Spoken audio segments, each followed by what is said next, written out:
any comments on page 1?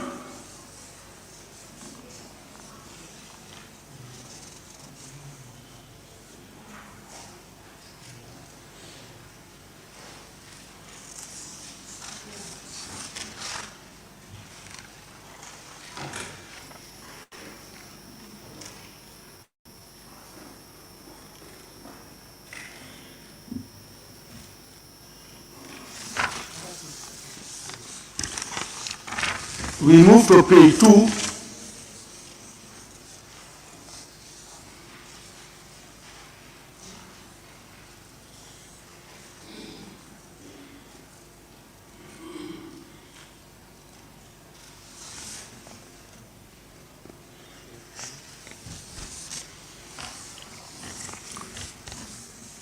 Page 3.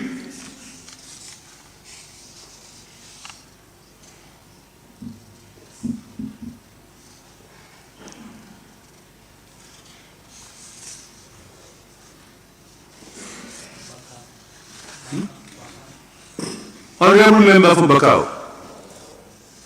Honorable Speaker, on page 3, where you have state-owned enterprise bill by Honorable Minister for Finance and Economic Affairs, it was done by a different minister. I believe that minister's name, portfolio should be indicated in the absence of the finance minister.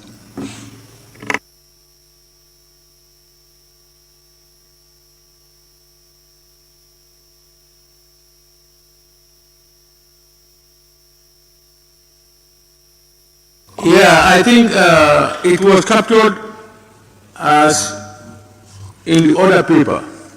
But if you look through the next paragraph, it was explained that the Honorable Minister for Petroleum and Energy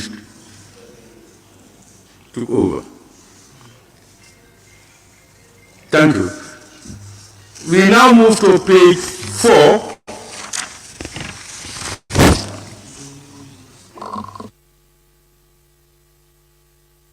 Honorable Member for Woolly East. Yes, thank you, Honorable Speaker. It's just a small typo on page 4, the second to last paragraph, where it says the eyes had. So the it is missing. That's an incomplete sentence. You've seen it. 5 as well. So. Honorable members, on page 4, second to last paragraph, you will see that the eyes had, full stop. The it is missing.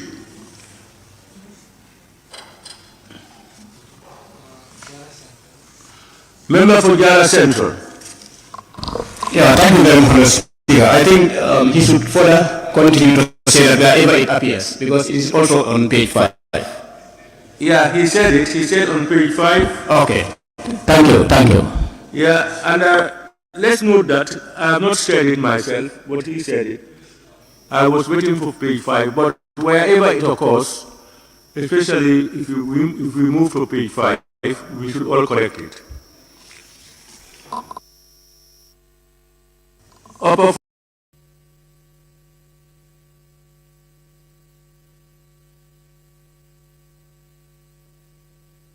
Yes, Honorable Minister, you may proceed.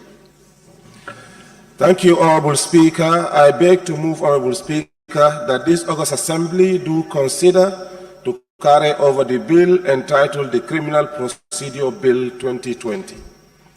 Honorable Speaker, this bill was tabled in the 5th legislature of this Assembly for consideration and passage. Unfortunately, the bill could not exhaust the legislative process at the time of the dissolution of the 5th legislature and was therefore not passed.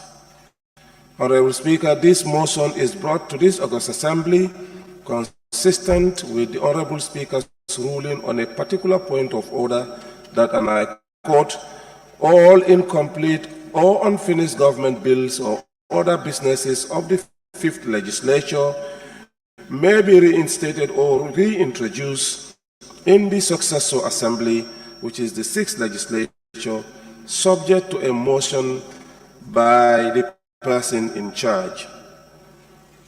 In addition, Honorable Speaker, we have printed sufficient copies of this bill for all members of this August Assembly. The Criminal Procedure Bill is crucial in our transitional justice reform process and is the first attempt at undertaking a comprehensive review of the Criminal Procedure Code of the Gambia since the enactment in 1933. Based on the foregoing, Honorable Speaker, I seek the kind consideration of this August Assembly to carry over the Criminal Procedure Bill 2020 to allow the legislative process of such a particularly important bill to continue from where it stopped in the 5th legislature. Honorable Speaker, I beg to move.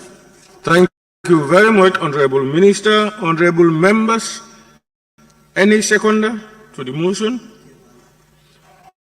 Honorable nominated member, Keba Lamfofana. Thank you very much, Honorable Speaker.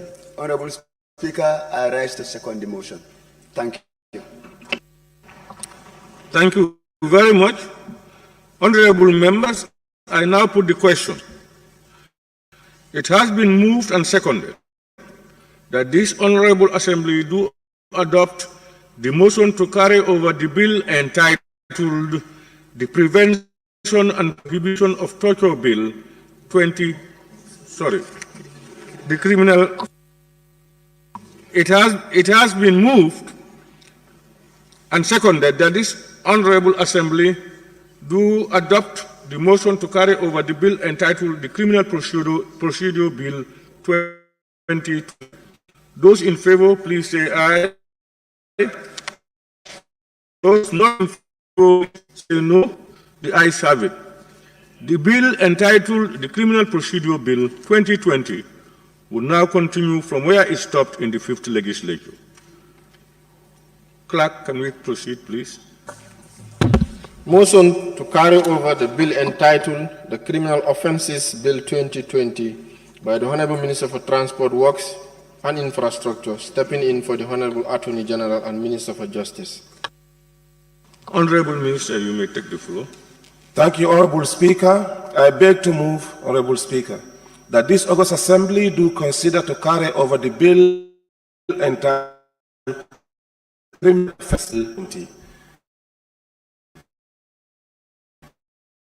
Honorable in the legislation of Wisconsin. Unfortunately, the bill could not exhaust the legislative process at the time of the dissolution of the 5th legislature and was therefore not passed. Honorable Speaker, this motion is brought to this August Assembly consistent with the Honorable Speaker's ruling on a particular point of order that, and I quote, all incomplete or unfinished government bills or other businesses of the 5th legislature may be reinstated or reintroduced in the successor assembly, which is the 6th legislature, subject to a motion by the person in charge. In addition, Honorable Speaker, we have printed sufficient copies of this bill for all members of this August Assembly. The Criminal Offences Bill is a crucial one in our traditional justice reform process, as it seeks to review and improve on the current law, which was enacted in 1933. Based on the foregoing, Honorable Speaker, I seek the kind consideration of this August Assembly to carry over the Criminal Offences Bill 2020 to allow the legislative process of such a particularly important bill to continue from where it stopped in the 5th legislature. Honorable Speaker, I beg to move. Thank you, Honorable Minister. Honorable members, any seconder?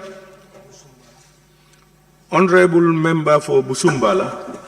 Thank you very much, Honorable Speaker. I rise to second the motion for the introduction of the Criminal Offence Bill 2022. Thank you. Honorable members, I now put the question. It has been moved and seconded that this Honorable Assembly do adopt the motion to carry over the bill entitled the Criminal Offences Bill 2020. Those in favor, please say aye. Those not in favor, please say no. The ayes have it. The bill entitled the Criminal Offences Bill 2020 will now continue from where it stopped in the 5th legislature. Thank you. Honorable Clerk, can we proceed? Motion to carry over the bill entitled the Elections Bill 2021 by the Honorable Minister for Transport, Works and Infrastructure, stepping in for the Honorable Attorney General and Minister for Justice.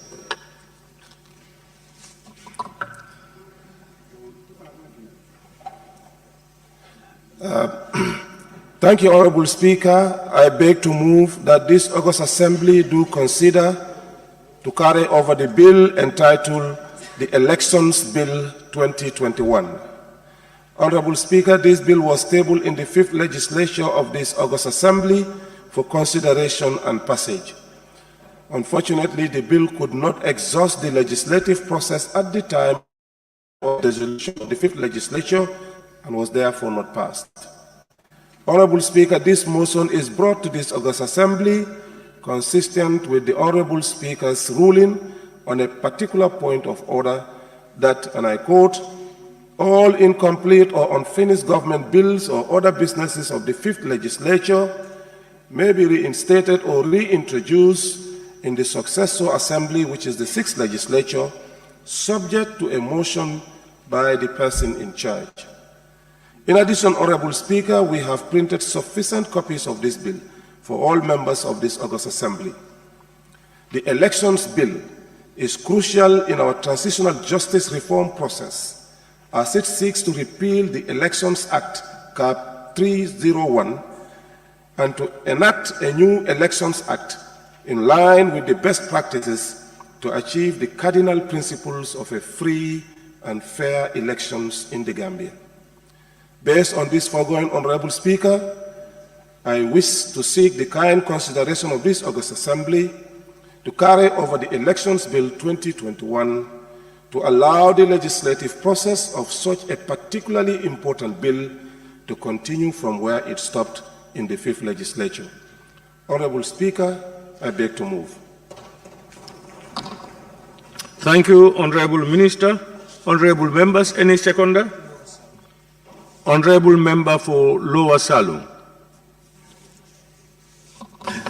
Yes, Honorable, I rise to second the motion. I want to protest.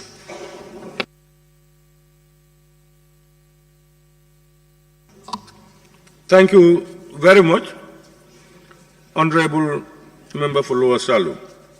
I now put the question. It has been moved and seconded that this Honorable Assembly do adopt the motion to carry over the bill entitled the Elections Bill 2021. Those in favor, please say aye.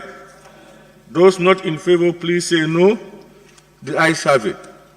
The bill entitled the Elections Bill 2021 will now continue from where it stopped in the 5th legislature. Let me seize this opportunity to thank the Honorable Minister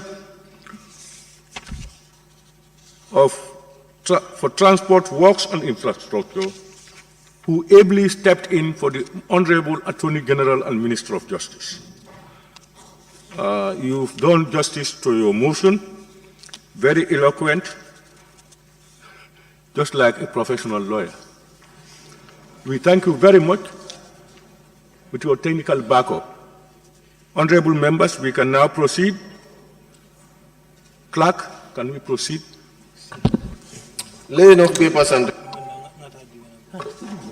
report of the Select Committee on Health Inquiry on the acute kidney injury, AKI, resulting to the death of at least 66 children by Honorable Amadou Kamara, chairperson of the committee. Honorable members, can I now invite the Honorable Chairman of the Health Committee, Honorable Amadou Kamara. Thank you very much, Honorable Speaker.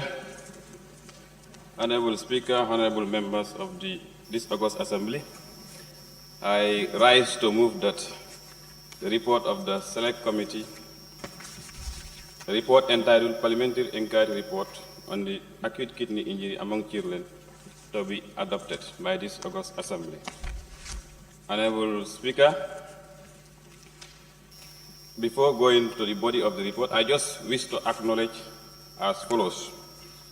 The honorable members of the Select Committee on Health, Disaster, Humanitarian Relief, Refugees and Disaster wishes to express profound appreciation to all the stakeholders for their cooperation and understanding during the inquiry, especially the Honorable Minister of Health and team, Medicine Control Agency and Pharmacy Council, Gambia.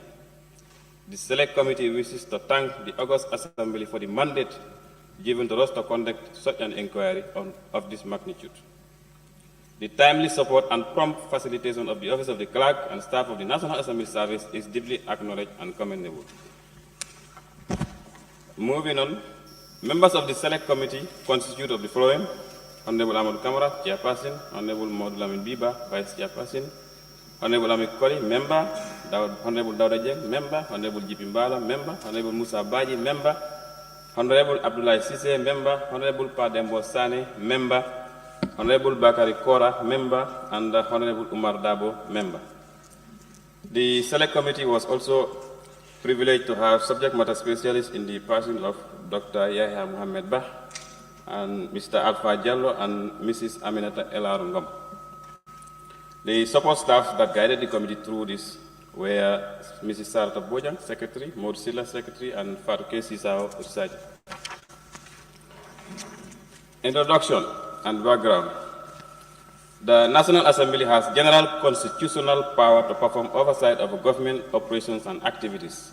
Section 109 of the Constitution of the Republic of the Gambia, 1997, empowers the National Assembly to establish select committees with the general mandate to inquire into the activities or administration of ministries or departments of the government. Select committees may also investigate or inquire into any matter of public importance. The Select Committee on Health, Refugee, Disaster and Humanitarian Relief, hereafter referred to as the Select Committee, was established by a resolution of the National Assembly in the 6th Legislature. The Select Committee has a general mandate to examine such matters within its remits, and it may determine appropriate or refer to it by the Assembly. Both the Constitution and the standing orders accord such each Select Committee in the performance of its functions or the powers, rights, and privileges as are vested in the High Court at a trial in respect of A, enforcing the attendance of witnesses and examining them on oath, affirmation or otherwise; B, compelling the production of documents; and C, the issue of a commission or request to examine witnesses abroad. Equally, Standing Order 100 subclause 6 subclause B gives the Select Committee the power to hear and receive evidence relevant to the business of the Select Committee. A resolution of the National Assembly dated 26 October 2022 mandated the Select Committee to conduct a full-scale parliamentary inquiry into the matter of the acute kidney injury and related deaths with a view of unearthing the truth and circumstances surrounding this unfortunate incident and to advise the Assembly accordingly. 6. The objectives. The Select Committee, cognizant of its constitutional and parliamentary mandate by a resolution of the Assembly, initiated a parliamentary inquiry into the matter of the AKI with a view of unearthing the truth and circumstances surrounding the unfortunate incident and to advise the Assembly accordingly. 6. The inquiry of the Select Committee seeks to establish the cause or causes and the impact of the AKI that killed at least 70 children in the Gambia.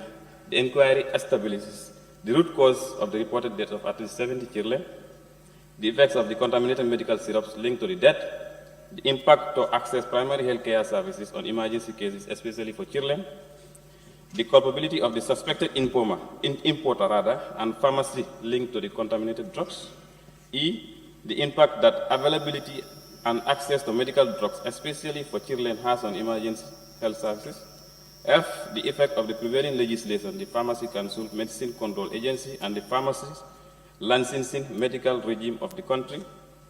G, to consider proposal for a review of the legal and regulatory regime governing the pharmacy, medical drugs importation and store and licensing administration. H, how the pharmacy licensing scheme is administered.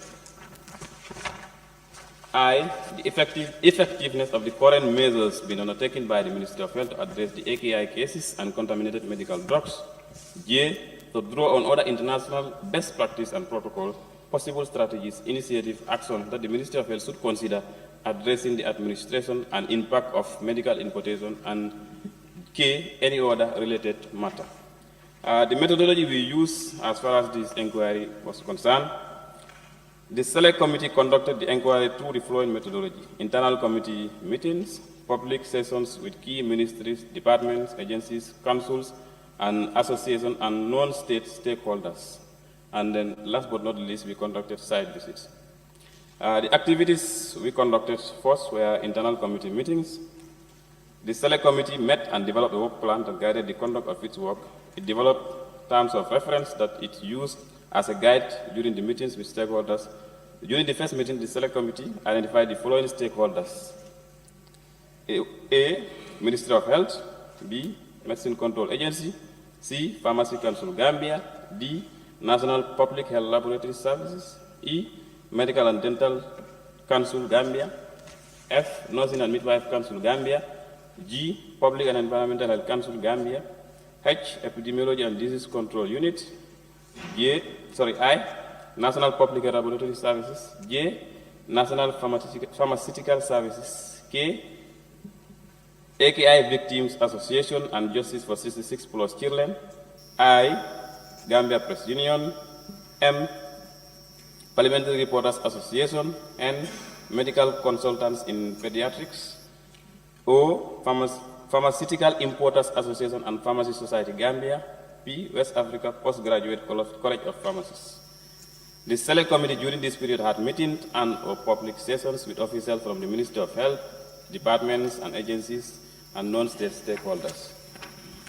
Honorable Speaker, I will now refer this August Assembly to page 35 on the conclusions. The findings are hereby incorporated for your puzzle, that is from page 11 to page 35. Now we move on to page 35, where we'll have the conclusions and recommendations. 12, that's the conclusions. Having received several evidence from different stakeholders, both in the public and private sectors, including parents of the victims of AKI, the Select Committee concludes that all the cases of the AKI are linked to the consumption of the contaminated medical products imported by Atlantic Pharmaceutical and manufactured by Median Pharmaceutical Limited, India.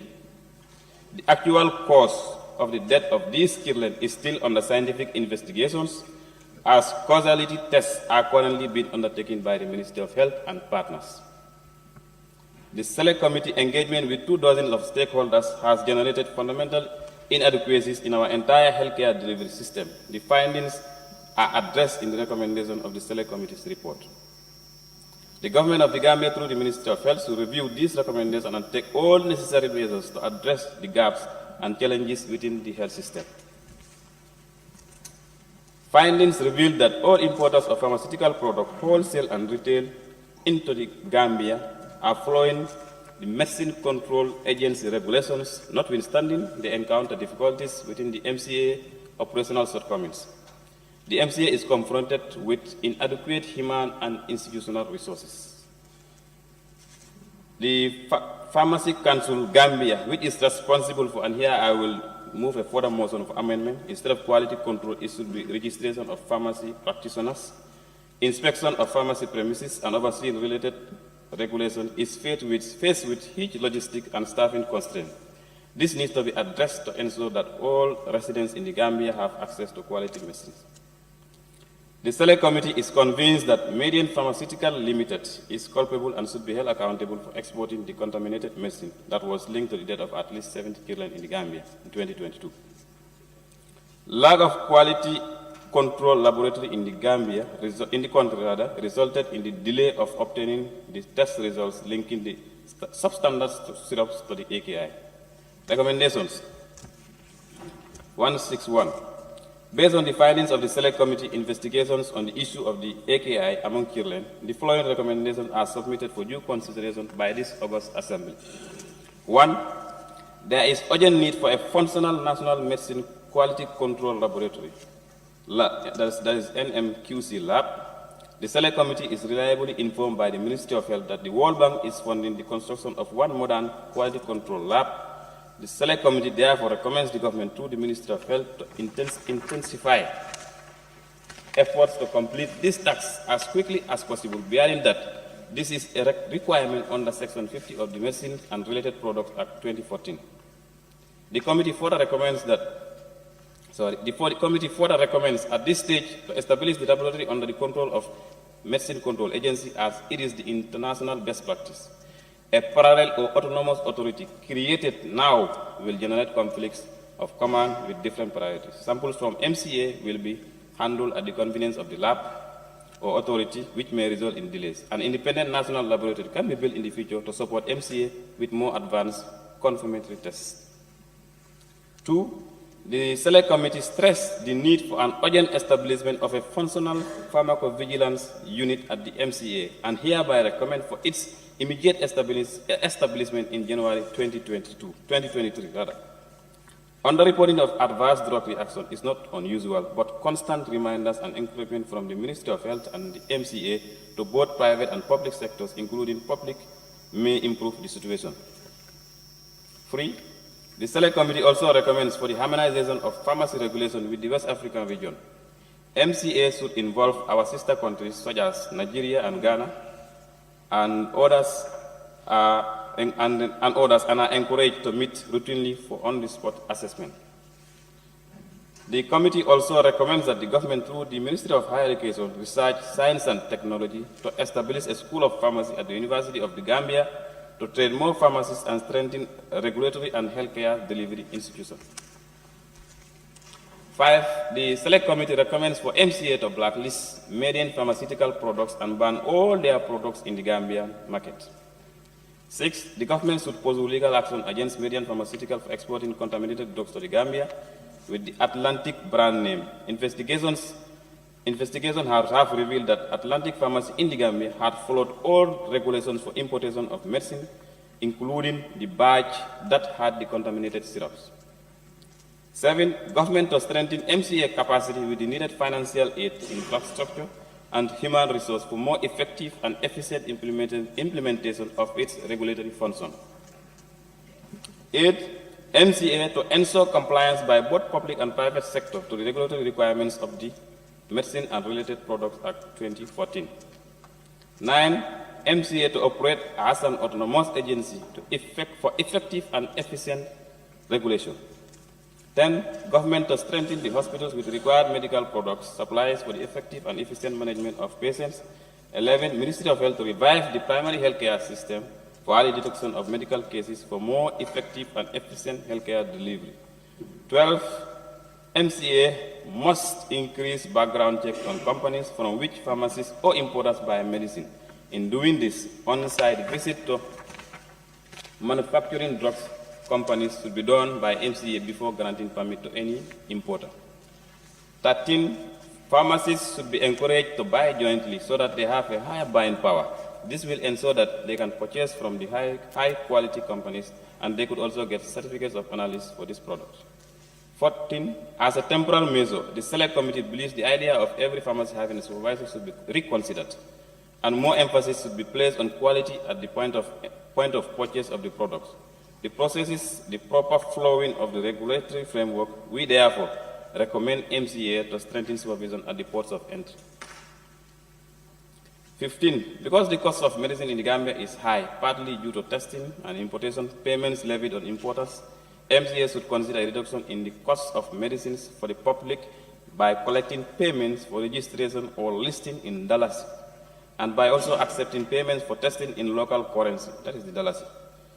MCA as an institution can convert these funds to foreign currency through an existing bank as a short-term measure. In the long term, MCA to minimize outsourcing testing abroad and establishing a laboratory.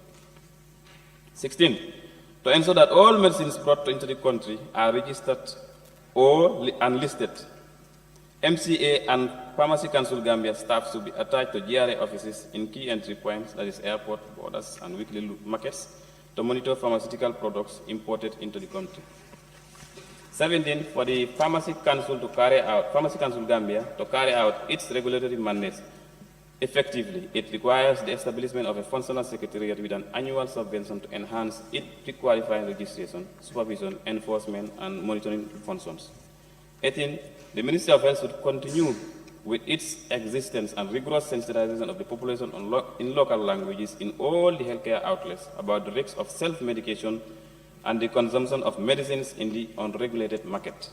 19, the relevant government ministries and departments are recommended to revisit their initial emergency response to the AKI tragedy in collaboration with relevant civil society organizations and community-based organizations to address the issues of victims and their families.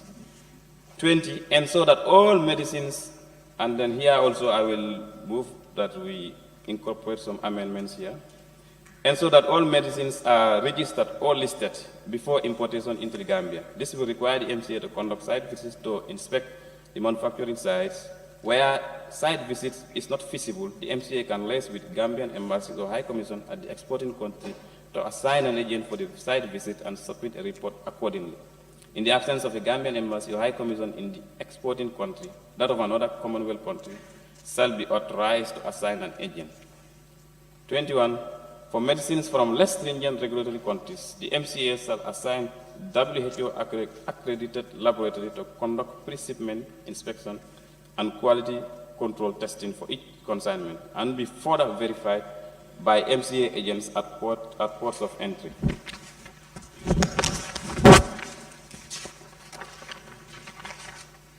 Recommendation 22, paragraph 22. All products should be subjected to screening before release into the market for distribution and use. This will ensure that what is ordered is what is delivered to avoid what happened in the case of the Atlantic Pharmacy.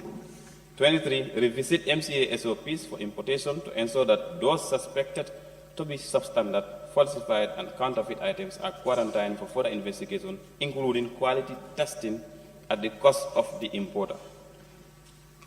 24. Random sampling of each imported medicine should be conducted and the results kept at the MCA. This practice will keep importers on their toes and so that at least 5% of all randomly sampled medicines are annually tested, example 2.5% each 6 months at the cost of the importer.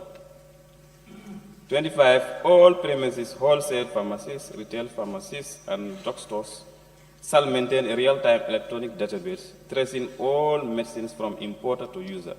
This will help tracing and recall of medicine as well as for easy retrieval of information.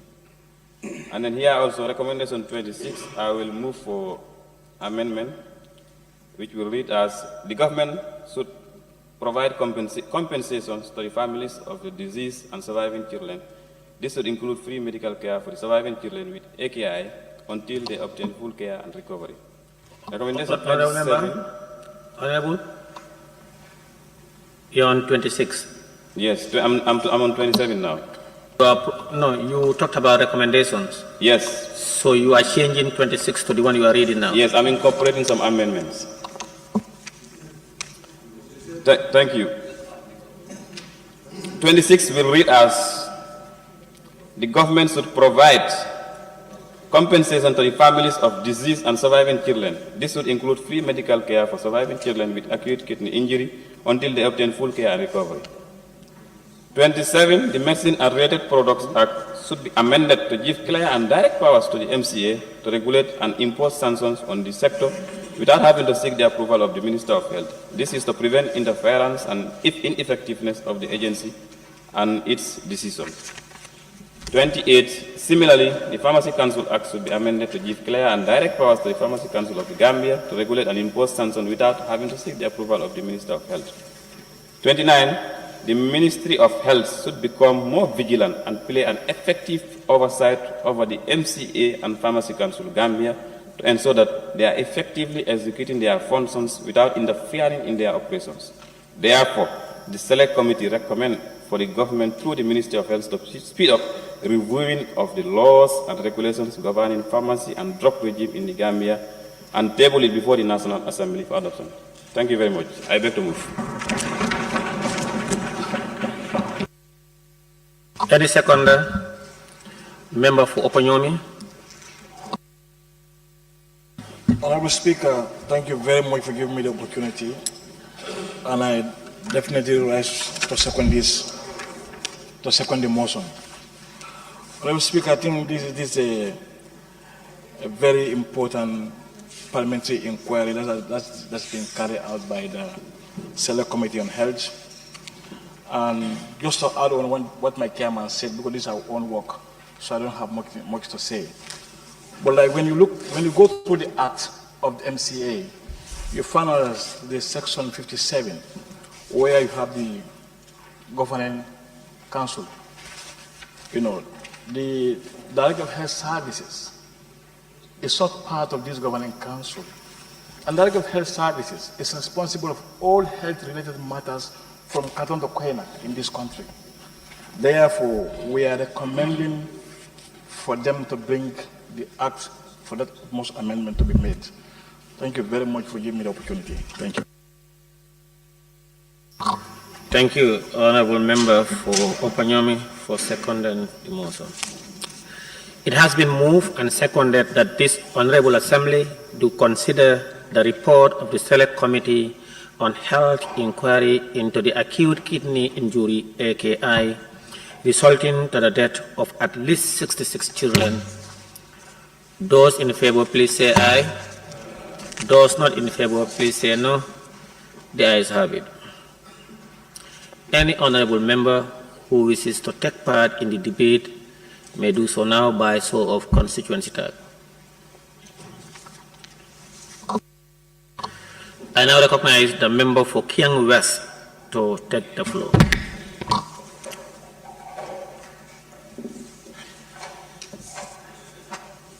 Honorable Speaker, colleague honorable members, I would like to thank the committee for doing this great job. But then I think the most important or bigger congratulation goes to the members who lobbied for an extraordinary National Assembly session to look into this matter. This is what led us to where we are today. And I want to thank all the members who have appended their signatures to call for an extraordinary session for this August Assembly to look into the matters that affect the life of the children of this country. So thank you very much for that. And by extension to the chair of the committee, I want to thank you for the great job that you guys have done for us. I want to thank the parents also for having patience with the National Assembly and throughout the period to wait for this time to come. The people of the Gambia are waiting for the position of the National Assembly with respect to this matter. The victims' families are waiting, but I think they've been anxiously very, very patient with us. So here we are today looking at the findings of the committee that has been tasked to carry out this exercise. Honorable Speaker, I have a few observations for the committee to look at this issue critically. And in the concluding remark, it says, the actual causes of death of these children is still under scientific investigation, as casualty tests are currently being undertaken by the Ministry of Health and partners. So this is telling us that this caption of the report is telling us that still the actual causes of the death of this number of children is not been established. If the scientific investigation is still undergoing, is still in progress to establish this. But then, there is another caption of the report which says, when you get to page 21, it says, the autopsy results of 2 of them shows multi-organ failure and fatty necrosis, explains that this was a toxin that was causing multi-organ failure. And this toxin was present in the drug. This toxin was present in the drug. And this was also a scientific process.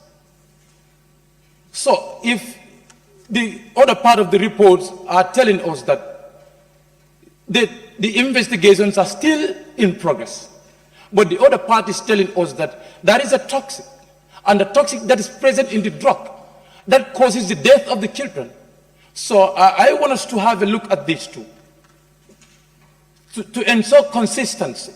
If still there are investigations in progress that we cannot establish the causes of the death and the toxin where it is present, then we would establish that the investigation is still in progress. But if it has been established in your report that there is a toxin which is present in that drug, and you're telling us the investigation is still in progress, is this a cover of a what? So we want you to stand on a single balance point to tell us, this is what we have established, or the investigation is still in progress, we couldn't establish anything yet. Honorable Speaker, looking at page 50 also, page 20, paragraph 51 also says, following clinical findings shows that poisoning led to the causes of the acute kidney injury. Where did we get the poisoning? This is also telling us that the poisoning leads to the acute kidney injury. Where did we get the poison from? How was this known? This is all carried out through a scientific process. Through a scientific process, you were able to establish this. Didn't you build trust in those who carried out the investigation for you? If you have faith and trust in them, so I think the committee should be able to make a conclusion about the causes of these injuries. Honorable Speaker, moving to the recommendations. The recommendation which says, the random sampling, recommendation 24 says, random sampling of each imported medicines should be conducted and the results kept in the MCA. This random sampling of each medicine imported, if you select things randomly, you might left others that are contaminated. If you do your selection randomly, you might left the most contaminated ones there. So I think, proper scientific engagement should be carried out to ensure that these drugs are tested, to ensure that MCA do their jobs. Are they autonomous? We don't know. Or they are semi-autonomous. If they are, we want to know. So that the Ministry of Health also have a part of authority over them to perform an oversight on them. So let the ministry play its role. Of course, during pandemic, we have seen the amount of funds that was allocated through a supplementary appropriation. What's wrong with coming with a budget either through a supplementary appropriation or any other mean, according to the law, to ensure that the machines are bought for these drugs to be tested? Is COVID more special than these issues? And these are ongoing matters. A pandemic is a period of time. It can end within few years, but it's an ongoing matters that affects the lives and livelihood of the Gambians. And even not only Gambians, anybody who is resident in this country is affected. So I think the ministry should take their position by performing an effective and efficient oversight on the MCA. Honorable Speaker, looking at the recommendation, I have not seen any part of the recommendation that puts National Assembly into the follow-up of the matters to ensure that we have an implementation of this process. Everything is left in the hand of the ministry and the government. People that we are blaming for negligence, we are giving them a responsibility to implement these recommendations without involving ourselves. I think we need to look at the recommendations very well, where National Assembly will play a role to ensure that these recommendations are implemented. And part of the recommendations where you talk about ensuring free medical treatment for the children, those that survive the infection. That free medical treatment, what do we mean by free medical treatment? Because when you get to our health center, do we mean they need, if they required overseas treatment, they should be given an overseas treatment? Or anytime they are ill, they get to our health centers, they should be considered given free medical treatment? I don't understand what kind of a free medical treatment do you really mean by this? Or they should take them to private clinics in the Gambia here and treat them? These are some of the things that, Honorable Speaker, we really want to have a look at. Looking at recommendation 20 also, which says, and so that all medicines are registered before importation in the Gambia. This will require MCA to conduct site visits to inspect the manufacturing sites. This is a very huge and a very mega recommendation. For our MCA to be running across the world, for every in manufacturing industry where medicines are produced and they are imported to the Gambia, to get to those sites and make inquiries on the drugs, whether the right drugs are imported to the Gambia or not. This is a great job. And it's resource, it requires resources, it attracts a lot of resources. But what we need to do is, we strengthen our internal control mechanisms. Let's strengthen internal control mechanisms. We have the system in place that is going to do the test and give us a true result. Because you can have a machine in place that will do the test and give you a false result as well. But let's have these machines in place that will do investigation for us, a test for us, and tell us this is the true results of this, and ensure that these drugs that we used are also recognized with WHO. I think the WHO should also be very helpful in the matter, in the process, to ensure that the drugs are recognized by them before we import them to the country. And I even wonder how these drugs escaped the WHO and intruded into the Gambia. We have to look at the matter holistically.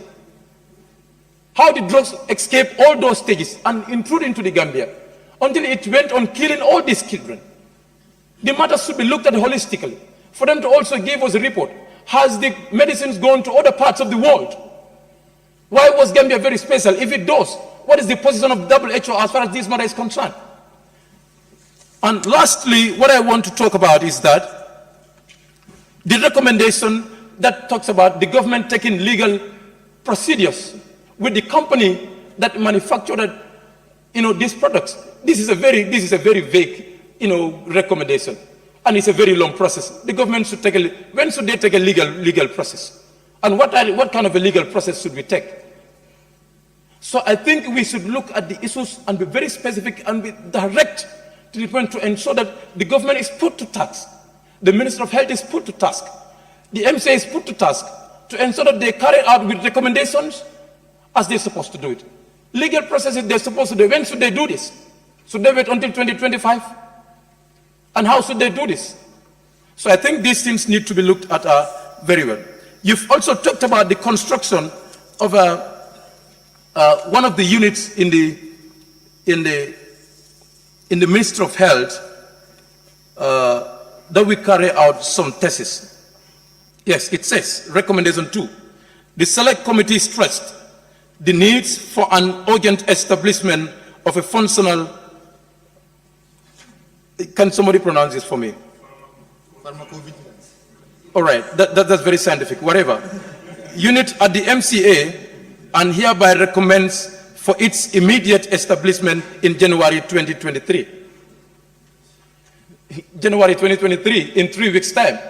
You are recommending, is this really feasible? Is it realistic that they will be able to do this? If they should be able to do this, we want to know so that we make sure that by January 2023, this unit is established and a committee walks out from this assembly to conduct a site visit and see what obtains at the ministry, whether it is available or not. Because the National Assembly recommendations cannot just be talking.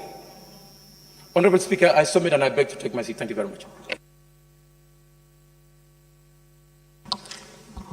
Thank you, member for Kiang West. I now recognize the member for Lower Flood West to take the floor. Thank you very much for giving me the floor. Before I go further, I want to tell the member for Kiang we are dealing with a scientific issue. in scientific issue, you not preempt, you go into facts. And going into facts, there are investigations that are needed. And as a result of being poor, this is the price that the country is paying. First and foremost, the House needs to understand what is AKI. This is caused by 3 factors. And these factors, 1 would be bacteria, 2, medication, 3 could be toxin. Let's understand the relationship between medication and toxin. So this is a scientific issue. It's just not goes to conclusion like you wanted. Furthermore, the committee did justice. Looking at recommendation for establishing a lab, you cannot test without having a lab. And then we were informed to have a well-defined lab. It is costing the country $7 million. This is just the structure and the machinery. Where is the manpower? So that was just for member for Kian. And I'm also telling you that we were tasked to do this job. For the fact that we do this job, we are not saying that what all we said in there is 100%. It's for the August Assembly to look at it. The job that you assign us, that's what we have done. We present it to you. You either agree or accept or not. But this is what we have done to the latter. And beyond reasonable doubt, we want to convince this August Assembly that we did justice to the job that was given to us.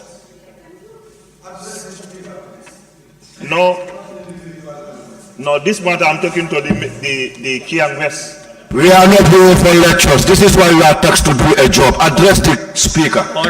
Order. Yes, Honorable Kiang, like I told you, this is a scientific wall, huh? Just to inform you that, huh? Remember, can you sit down, please? Thank you. Can you sit down, please? Honorable, yes, you address me. You can raise your concerns or points. You can agree or disagree with any other honorable member, but address the speaker. And then honorable member for Janjambure, if you want to, or any other member point of order or observations or your corrections, let's do through the procedures. Thank you. Honorable member, you may proceed. Thank you very much. Going back to recommendation 20, we have to understand that the Pharmacy Council, that is one of the stakeholders that have been mentioned over and over. This is the body. Yeah, go ahead. Honorable Speaker, I think the member is a member of this committee that gave us this report. And therefore, if he is answering, only one person speak, and then you are answering on behalf of the mover, that is not given to us. I think if you give us time for us, those of us who are not part of your committee, to raise issues, then later on you can respond to those issues. Would be the better way to do. Thank you. For that observation, agreed, Speaker. I will wait to sit down and wait to be given another opportunity to come.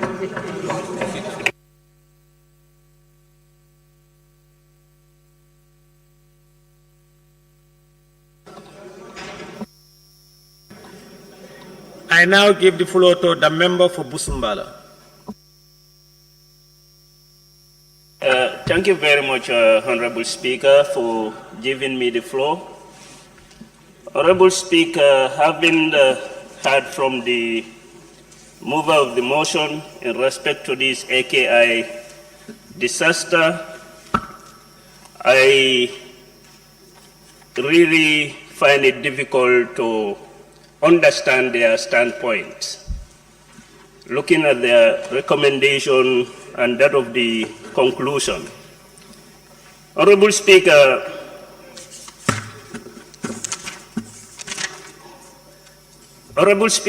I think in any situation we need to identify the real perpetrators, or in this case I would say the real duty bearers of this problem.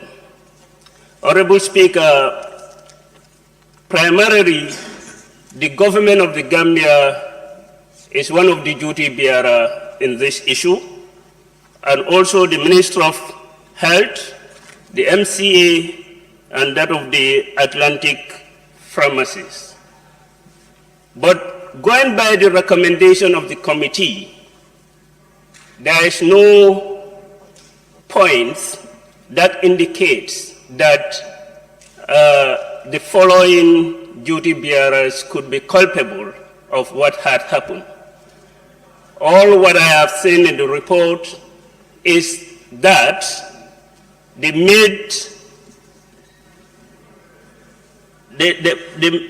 median pharmacy that manufactured this drug is being singled out to be responsible for what has happened.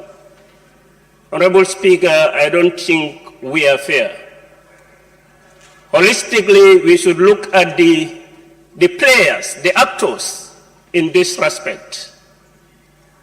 This is an unfortunate situation where Gambia is mourning, and we are still, because we lost a generation of 70 plus children. Who could be you, Honorable Speaker, and who could be me, and even the President of this country? But they met their untimely death because the primary duty bearers of this country failed to protect them. That's why I said it's unfortunate they were born in a country whose medical security is not at its best. Honorable Speaker, the Select Committee of Health did indicate or inform us through their report that the MCA, Medical Control Agency, was established in 2014. And Section 50 of the Medical Control Agency did make a provision where the government should build a laboratory that will be capable of testing medicines that may find itself in this country, so that to save lives, to stop unnecessary contaminations. If those rules are flouted by our own government, I think the government should be a primary duty bearer to be held culpable of what had happened, down to the agency who are mandated to regulate and enforce the rules. I would say, hence I'm not convinced by the report of the Select Committee, because I'm just seeing their culpability directing only and a manufacturers who are not present in this country. We understand they could be culpable, but then let's control or look at it nationally, then transit above the borders and look at what happens there. We can do that through diplomatic channel. But what is obtainable at this point in time is to ensure that the life that have lost did happen in this country. Who are the primary duty bearers to take responsibility must be made mention clearly in the report, so that we know that the committee have performed their duties. The committee did so many investigations. We appreciate their efforts, that they contact several, even pharmacists that were not named in this case, but they contact them and take findings, they take their information from them and give us. We appreciate that. But we are saying the committee should do more to make sure that, they boldly point out the primary duty bearers who could be culpable in this respect. On that case, Honorable Speaker, I beg to have my seat.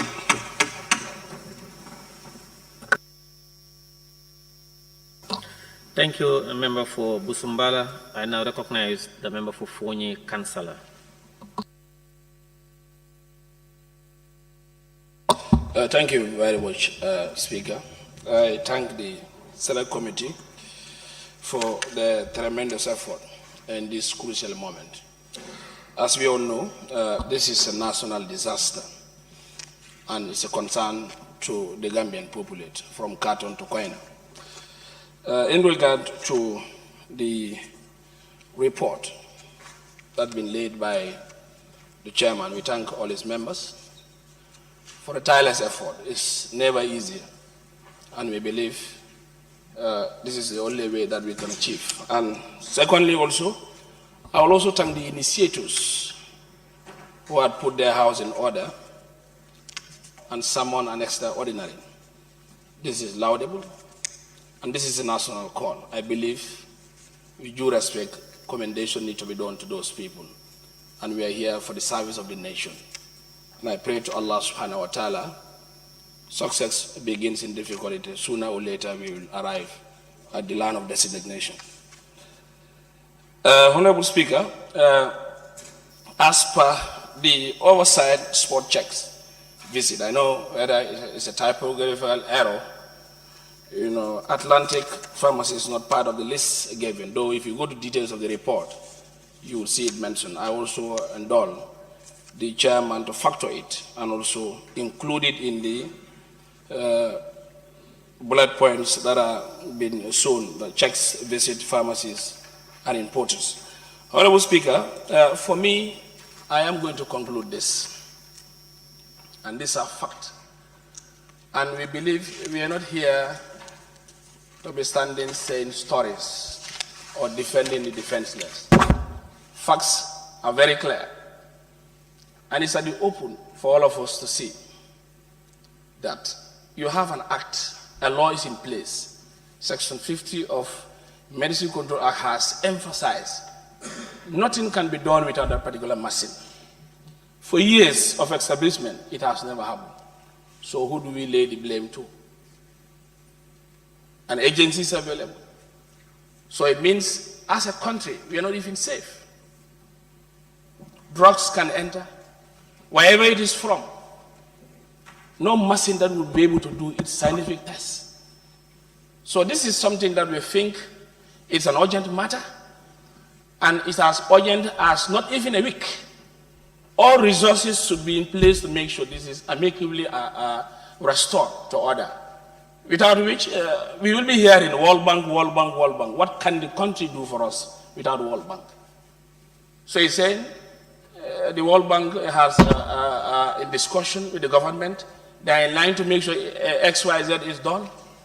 So if it's not possible, what is the next avenue?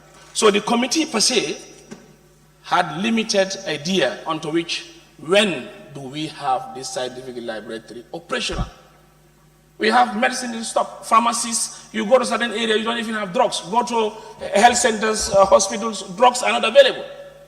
So it means, what are the modes of operandi in making sure those drugs will be released? So this is a point that we think we should all note this and make sure it is addressed. The other thing also, conclusively, I know scientific and scientific apparatus that could ascertain partly says toxic, poisonous. The other said also, another finding is ongoing, preliminary investigation as the report is showing, that these are the causes. And we are also factoring again to do more investigation. I think it boils towards the kaput nature of our medical and health services in the Gambia. There's nothing that would be able to regularize the status. And we'll be dancing and drumming, speaking, saying messages in the parliamentarian. It is still going to be the same thing. So I believe, as a nation, we have a very serious. These are lives that matters, especially the younger generation. Young ones have been killed innocently. Only apparatus, laboratory testing machines are not available. This will cause the delay or the importation of unwanted drugs that is ready to make suicidal to the nation. This is a national thing. It is all of us. No one is safe. You go to villages now, even these cough syrups, they will never even tell you that my child, my daughters will not even take this anymore. Trust and confidence are there. So we think, are we safe as a nation? And we'll still be waiting. The World Bank is facilitating with the government to make sure X, Y, Z. What do we do in place? So the other thing also that I also want to emphasize, as National Assembly members, this is something that we need to address this together. It is not only the medical and health, pharmacy council, XYZ. What is our role? People have stood and said that let's call for an extraordinary to make sure we summon this. It is the same thing that we are not going to joke with this. If we've seen that there is deficit, even in the committee that is responsible for the health aspect of this, we don't mind calling another session or a motion to make sure we repel them out and constitute a fresh one to make sure proper investigation is done. These are facts. My daughter has died. My son has died. My nephew, cousin have died. We will continue to die like that. And yes, we are saying, okay, medical control, no pharmacy, the government is XYZ now. We will also make sure the made in pharmacy, we punish them for this, no drug importation, Atlantic XYZ. And as per the producer of this report, the Atlantic has fulfilled all its conditional mandate to make sure they work towards being a pharmacy that will be able to at least adhere and do all service of this drug. Even if it happens, name them, the pharmacists in the Gambia, name them, give them tag names. If they are adhering, and it's part of the law and the mandate to make sure they do their particular job, they will do it. But the fact of the matter here is, whatever process and procedure we do, if we don't have that soldier that is ready to defend that country as a laboratory test, history will keep on repeating, and we will lose some sons and daughters, both day and night, nothing will be done. Even it costs millions. We can even, come with something that will make sure that we see instant for that laboratory to be able to execute it. So all these are issues that I think, Honorable Speaker, it boils around to lack of pragmatism in making sure healthcare services is adhered. We come, we be passing bills here. This is about this agency, this is about this agency, an agency that is not being supported. Resource base is zero, nothing is there. How do you think that particular agency will be able to function its cost? It won't. These are hard facts. So all what we are saying here is this: in as much as we are concerned, the death of these 60+ children, government is the duty bearer. They should boldly take it and make sure they accept that they had a failure, a system failure in the healthcare service. Seconded by the MCS. It's an organ.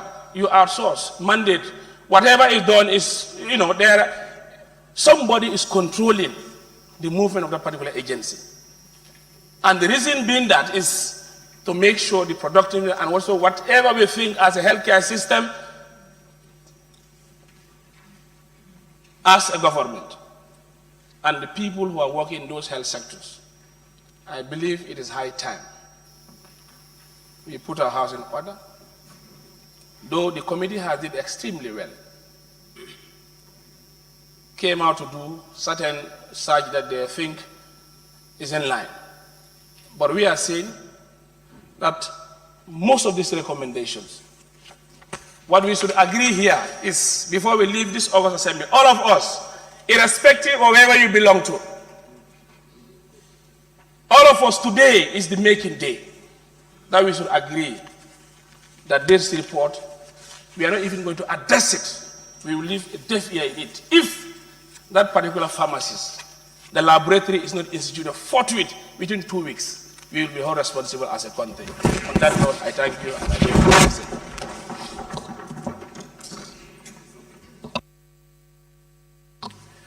Thank you, member for Fonyi Councillor. I now recognize the member for Fonyi Bintang Kranai to take the floor. Thank you so very much, Honorable Speaker. I will ask and urge the National Assembly to pay more attention to the Ministry of Health. More attention to the Ministry of Health. Reasons.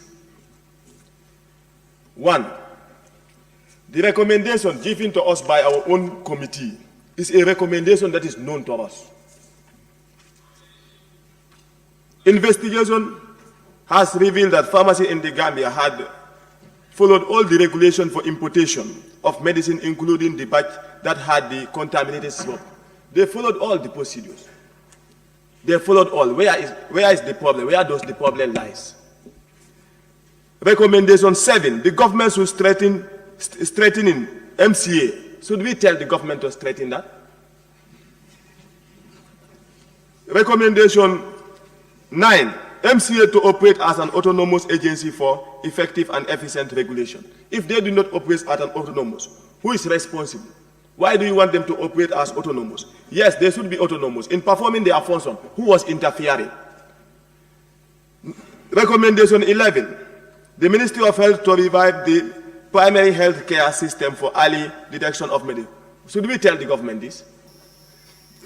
Recommendation 12, MCA must increase background checkup on companies from which pharmacists or importers buy medicine. Should we tell government this? Is this something I don't even understand? Now, looking at that, what was the function of MCA? You told us that they followed the Atlantic Band, followed all the procedures, everything. They followed it in full. Where does the problem lies? And you are not taking anybody to account for this. You are not taking anybody to account for this. In a country where we want to compromise with whatever happened. I said it here initially, and I was contradicted by the speaker. Here, in the process of building a nation, it does not call for relationship, friendship, or whatever. It calls for loyalty, commitment, dedication, and honesty. And in it, we are not going to compromise or beg for relationship. I am not happy with the recommendation, I must say it, even if I stand alone in an island where I will die alone. I prefer that, to be honest with you. The MCA, what were they doing? How were they testing medicine? How were they controlling it in the absence of a laboratory? In the absence of it, how were they doing it? And how did they allow the pharmacy to go on and sell all those drugs until this tragedy happens and MCA are not to be taken into account, and the Ministry of Health will not also be taken into account? What are we telling ourselves? This is why initially I am not with agreement that we should allow only the health committee to take up the responsibility. I wanted a tough and a critical process wherein we will not compromise, we will not beg for any relationship. Per se, the nation is mourning, the nation continues to mourn. Now, the ball is in our court. What are we going to do? The recommendations are here, but they hold no salt. So it is left to the parliament to decide. I am not in agreement with all this. Thank you. Thank you, Member for Fonyi Bintang Karanai. I now give the floor to the member for Josuan constituency. Thank you very much, Honorable Speaker, for giving me the floor. And I also join my colleagues to say a big thank you to the Health Committee for taking time, going around the country with your own time, talking to stakeholders with regards to this report. And today we are here today to look at the report. Honorable Speaker, though I wasn't here during the extraordinary session, but for the families who lost their kids, I'm saying, may their soul rest in peace, and may Allah give you the heart to take it. Honorable Speaker, going through the report, I have a question that I want to ask. Maybe the chair will later on respond. Yes, there was an investigation. Yes, people were consulted in the Gambia. But my question is, the pharmacy in India, was there any communication between the two parties? The reason for asking this question is based on this. This is somebody selling his product. I am the one going to buy. What am I buying? What am I requesting? What am I trying to get for my people? is also very important for us to note. Am I buying the cheap one that I feel when I bring it to my people, they will buy it? That's a question. Am I going for quality? Or am I only going for quantity? Because this issue came at a time when the demand was very high, during rainy season, when we always talk of malaria, we talk of different diseases within this syrup. When they are placing their orders, how do they place their orders? That needs to be known. I think that's very important for the committee. 102, it was them going to India to sit with these people and investigate with the ministry to know why. How was this request being placed? But maybe the chair will respond onto that. Honorable Speaker, and what in there they say that they are giving a certificate of what? Analysis was accompanied with these drugs. What were they analyzing? What research did they have they come out with? One of the members is saying that these things are scientific. But science also comes with facts. Scientific comes with facts. They tell you A, B, C, and D. If it's symbols and everything, they give you everything in clearly that this is what A indicates and this is what B indicates. So I think it is very important for this follow-up to be made and then resources to be given to this assembly. Honorable Speaker, yes, it happens. We're talking of having a laboratory to be testing these medications. Currently, most of these medications are under quarantine. When are they going to be tested and to be given back to the government people? Will you be sitting down waiting until there is a shortage of drugs? Then it is worse than acting immediately than still waiting. That if all drugs coming should wait for proper testing. And shifting also the same testing to the people how to call it, importing. That if you import, you go and do your own testing at your own cost. They test at their own cost. And the cost come back to us as what? The poor people. Because if they test, those charges come back to us and they charge us. I think we have to look at this thing properly as Gambians. And most of these people that suffered, if you look at them, if you check, they come from families like my family, the very poor ones. If I cannot have access to medication now because of the high cost, then where am I? Then I go back to the Syrian tradition and do what is normal. Cut a tree and mix and give it to my child to drink. And it might be the worst. Honorable Speaker, and also suggesting also, yes, the machine is expensive. When will government come to buy it? Why can't you sit together with these suppliers, with these importers, and discuss with them? Because they are charged to go and test outside. Why not sit together and come with a solution? What is the solution? Can you bring in 10, I bring in 5, and I bring in 6 to get this machine as quickly as possible? If all the funds are not currently available. Engage them, discuss with them. It is the interest of this country than always keeping those medications and sending them for testing. And who is going to qualify the testing place? Is it government or is it the pharmacy owners? If you are leaving everything for them to go and test, they might go and test and come in certificate and say they pass the test. So giving them the access to go and test and come with the results, give it to you for you to analyze, is also another process. And it will take time. How many of us are suffering from high blood? You want to say there is no medication, and then this is also trying to create an order lab somewhere. Because if it's not available now, it comes through the back way. Who is there to control? Coming through the back way, who is there to control? Then what we are running away from, we come into the same bowl again. If he needs to control, let's look at the solution out of this. Let's sit together. Let's discuss together. and come with solutions that can help. But if you want to shift everything to the importers to say, go and test on your own and take up the bill, that means in the coming years, medication will be like this. Before you get it, you must spend money. Or if not, the journalists will come and bring it through Fonyi and then bring it through the other part of Fonyi and bring it here. And the flush will come through the other part of, you are to bring it inside the Gambia. For the Nyomikas, we are safe to go. So let's look at it critically and try to work on as a team and work as Gambia and see Gambia first. Coming to the certificates that have been issued to people. These certificates are issued to who? Gambians. They are not given to non-Gambians.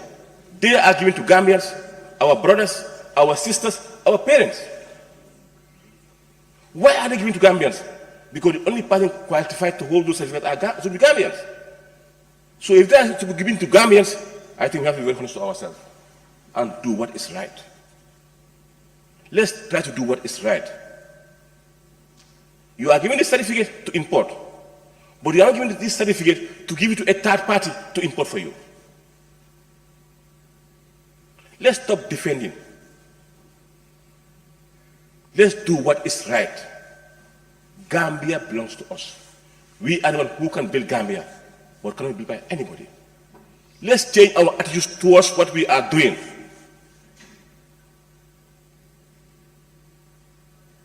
Let's try to stand together. Yes, it happens. The cause is still, there are recommendations being done, but for me, the main pharmacy in India should tell us how it happened. Why that toxic in that medication? Why? I'm not saying it was only meant for Gambia, but I heard that there were some countries that also fall into the same trap. But why did this happen? Was it done because the cheap product, that was what we went in for? Currently in some areas in Serakunda, I will not mention any pharmacy name, but there are certain pharmacies in this country, when you talk of medication, the people will be lost there because of what it is cheap. Being cheap doesn't mean that it's giving you what you want. They are currently within the KMC, where many Gambians are rushing now to go and buy medication. And if you ask, say, if you go there with that man you have what you want. Having that medication, is it that what is going to help to cure you? I think it is high time for us to stand, look at the right people, engage the right people to go and do what is right. We do come here with bills, we do come here with motion, we do come here with everything to regulate. But those regulating should be honest and sincere people. When you come to me and I am not doing it right, put me to a halt to say this is not right. But don't expect my pocket and make it right for me.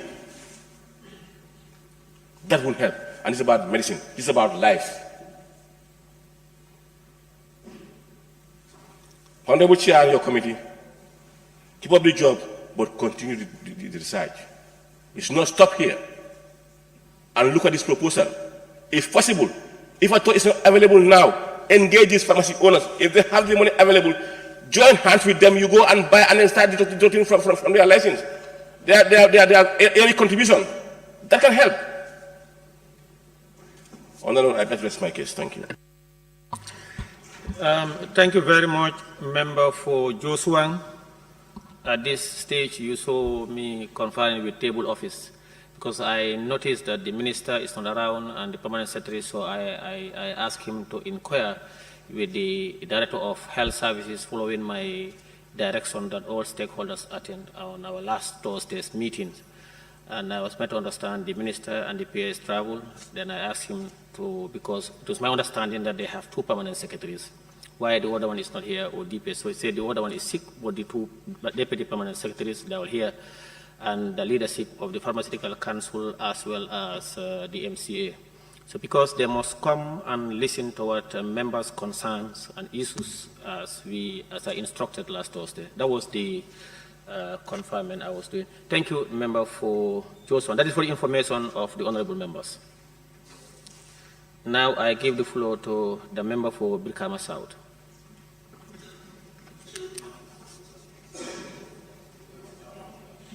Now the member for Lower Salum.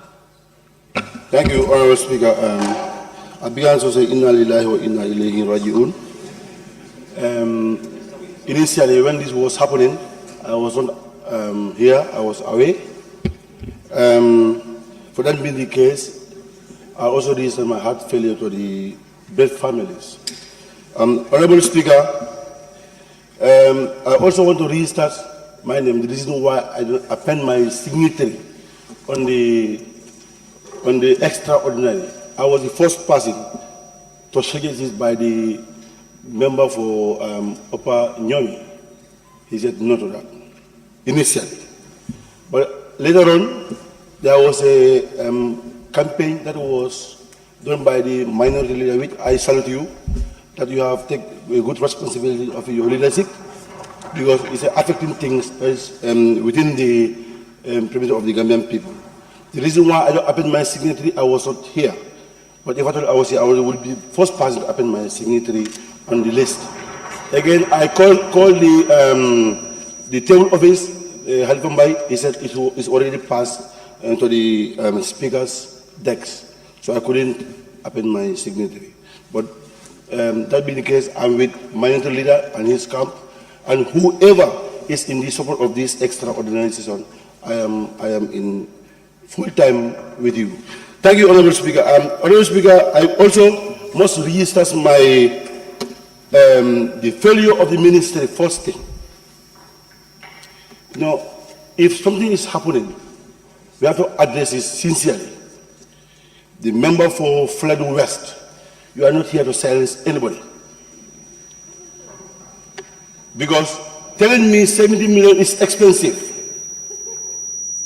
How many millions of dollars are within our country? They have to make a plan how to establish this testing lab. So you want to say killing 66 people is cheap?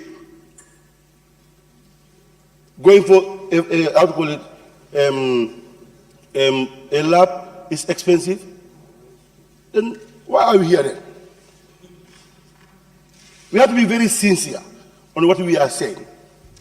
Nobody is opposing anybody here. We are representing people, and we are voted. When we are going for our campaign, we are going to represent you people in the plenary or in the chambers.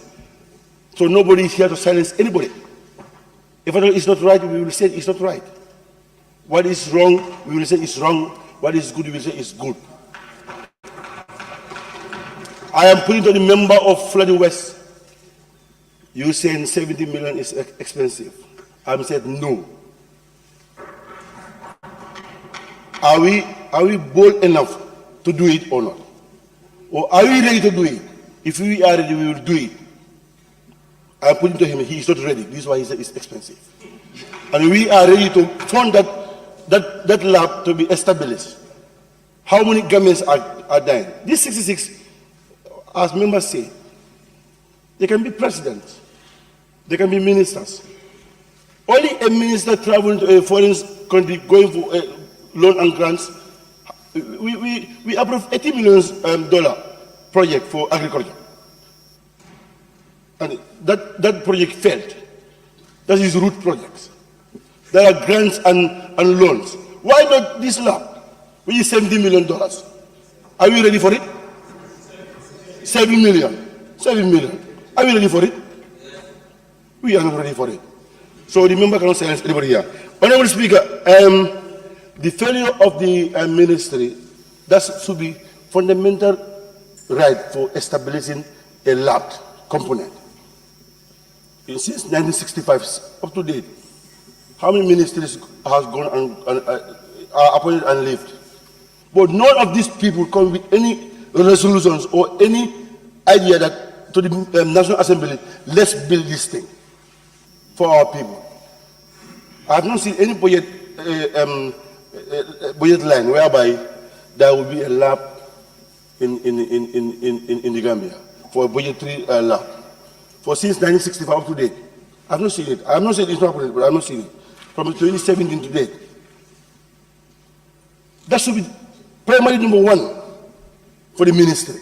Because the drugs that we are going to consume have to be tested. then they fail us there. Honorable Speaker. The second part is,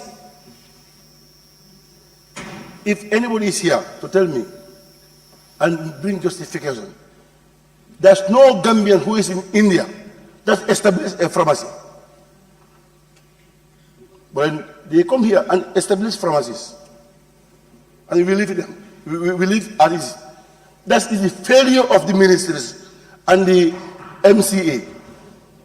A non-Gambian should not come here and establish a pharmacy. Where are our policies? That's why we said these are our policies that will guide us through, that will govern us. We just prepare documents, a policy, and bring to the parliament, we pass. But we will never implement any of our policies. Who is smart and go and establish a pharmacy in India?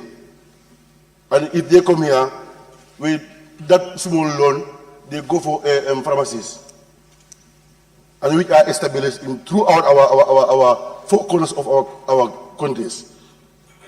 In fact, those ones who are saying they are making businesses to gain profits, but none of them that will come with a medical certificate that I am a trained medicalist. None of them, because we thought they have money, killing our kids, people,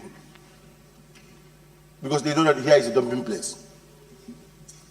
Honorable Speaker, that should not be.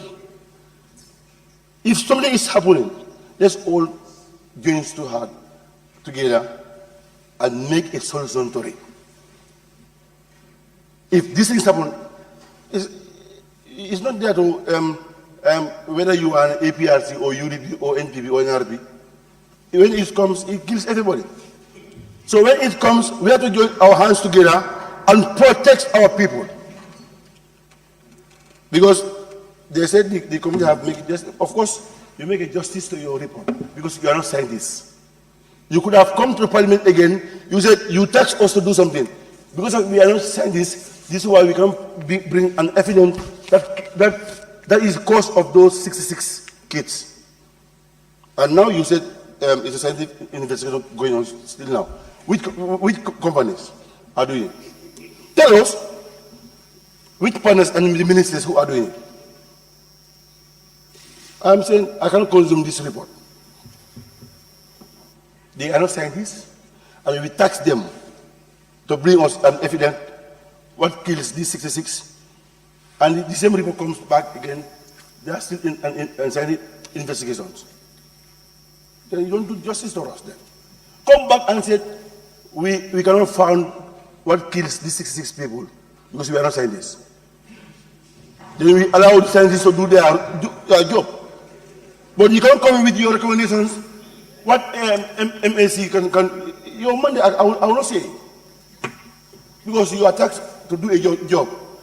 You are taxed with a responsibility. And that responsibility is accompanied with a policy.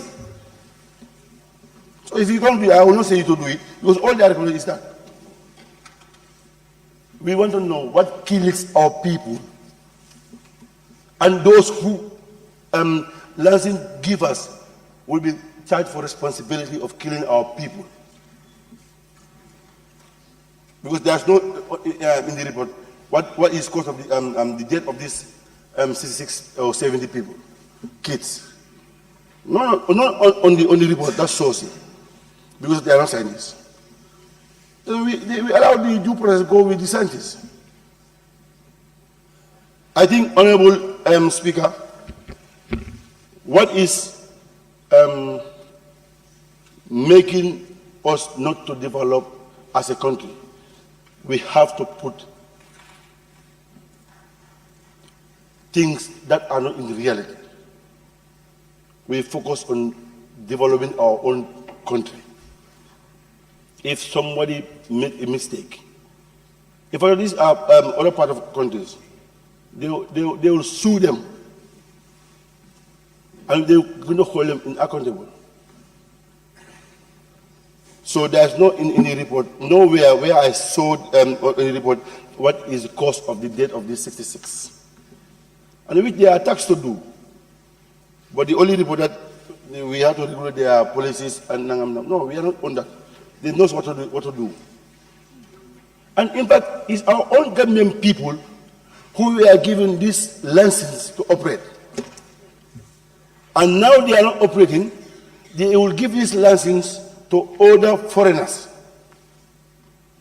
to bring medicines in our country. We should not be.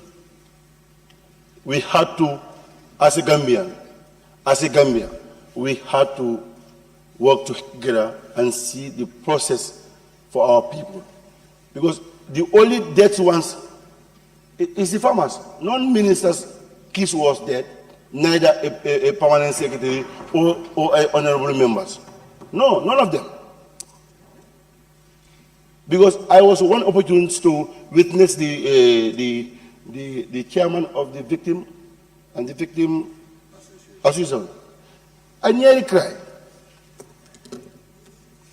In fact, I asked him, the entire narrative of that chairman is not shown in the report.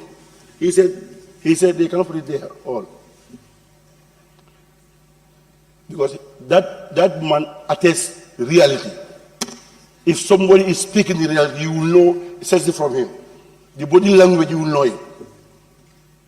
And immediately when the child used that drug, he stopped going to urine. Then the cause of that child death is that drug that he used. I will conclude saying that because of that syrup that he used, that warrant him to stop urine. Then the cause of that child death is the syrup. But none of them have shown it here. We have to speak the truth. And all those people who are affected, all families, should not be called. As a government, we take charges and responsibilities to go and meet them in their houses. The wrong part that in fact the Ministry of Gender did, calling them to the governor's office. That should not be honorable. We are all stakeholders. Somebody is in a sad moment calling him that only $1 million is how many kids? 66. If you divide how many dollars that you're going to get?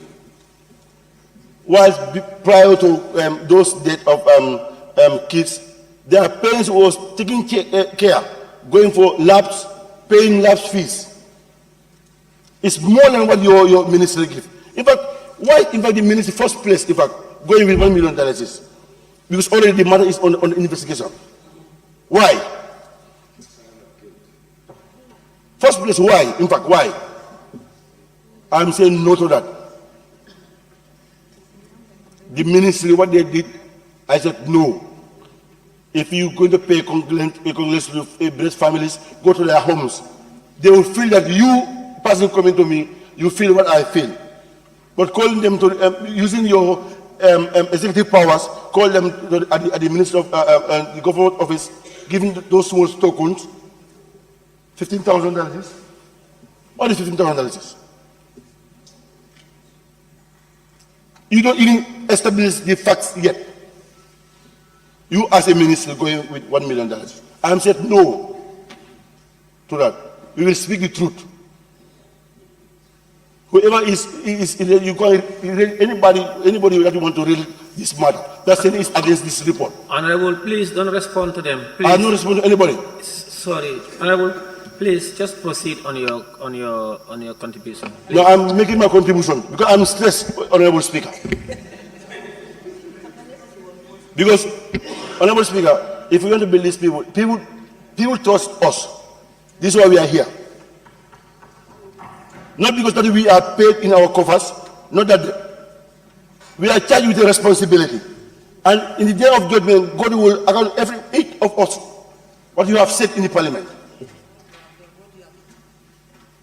So we say the truth. We cannot just cover certain people on this issue. And these 66 can be ministers, can be presidents, can be imams. You understand? So we want to just put it on the cabinet, on the carpet. I said, no. We have to know the cause of this death. And it's not going to stop with this report. Because I can't digest this report for me. No. I cannot.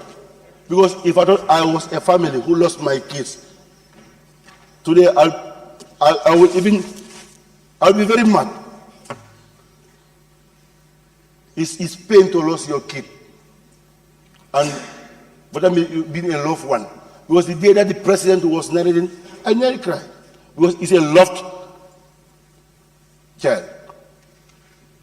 So, Honorable Speaker, what is happening is a failure. That I'm saying this, non-Gambians should not handle a pharmacy. Before getting any license, you have to pass through the procedures as a Gambian. And whoever is going to import it, you're going to be a Gambian. Who feels it knows it. Because these Indian people, their families are there. They will not use these drugs. Why our kids are using it? I'm saying no to that. And I will challenge anybody for protecting these Indians. They are the cause of it. Who brought, I'm not saying all Indians, who are dealing with these pharmacies issues? Who are the importers? The cause of these drugs, these drugs to our kids. I'm telling all of them, with those Gambians who issues their license. And in fact, there is nobody, the person who issues this license, it's not mentioned in the report. And what part the government will take. So we cannot just put it on the carpet like that. No. We have to know the root cause of the death. Who is the person who is issuing this license? Because if you issue a license, it will be a Gambian. Which Gambian names is in that license list for this importation? In fact, we are told that this Indian company was someone to court 3 times for not producing quality drugs. So because of the Gambia is not being placed, we are weak on what we are doing, on everything. So this is why let us come to Gambia. What we see in the Gambia here. So, Honorable Speaker, we are tasked for a responsibility that we are going to do, and we are going to look on anybody's eyes. Even if I told it's my brother who do it, I will say. So, for that being the case, I am not in the party on this issue. I want to know the root cause of the death of 66. Because it's a two contradicting. The ministry have said this, and the committee have said this each week. None of them can tell us the cause of the death. So we cannot consume this. Now let the scientific investigation take place to give us a correct and accurate evidence that this is cause of it. This is where we're going to talk. But for now, we can't, because they are consumed by those who consume the ministries. That gives them these recommendations. So I'm not here to consume this one. For now, I take my seat. Thank you. Thank you, Member for Lower Salon. I now give the floor to the member for Brikama North and Minority Leader. Thank you very much, Honorable Speaker. I want to join my colleagues to thank the mover, the chairperson of the committee that was assigned to conduct this parliamentary inquiry surrounding the HAI leading to the death of at least 70 innocent children. Having said so, equally I want to thank the National Assembly members for making the day possible on the 26th of November to partake,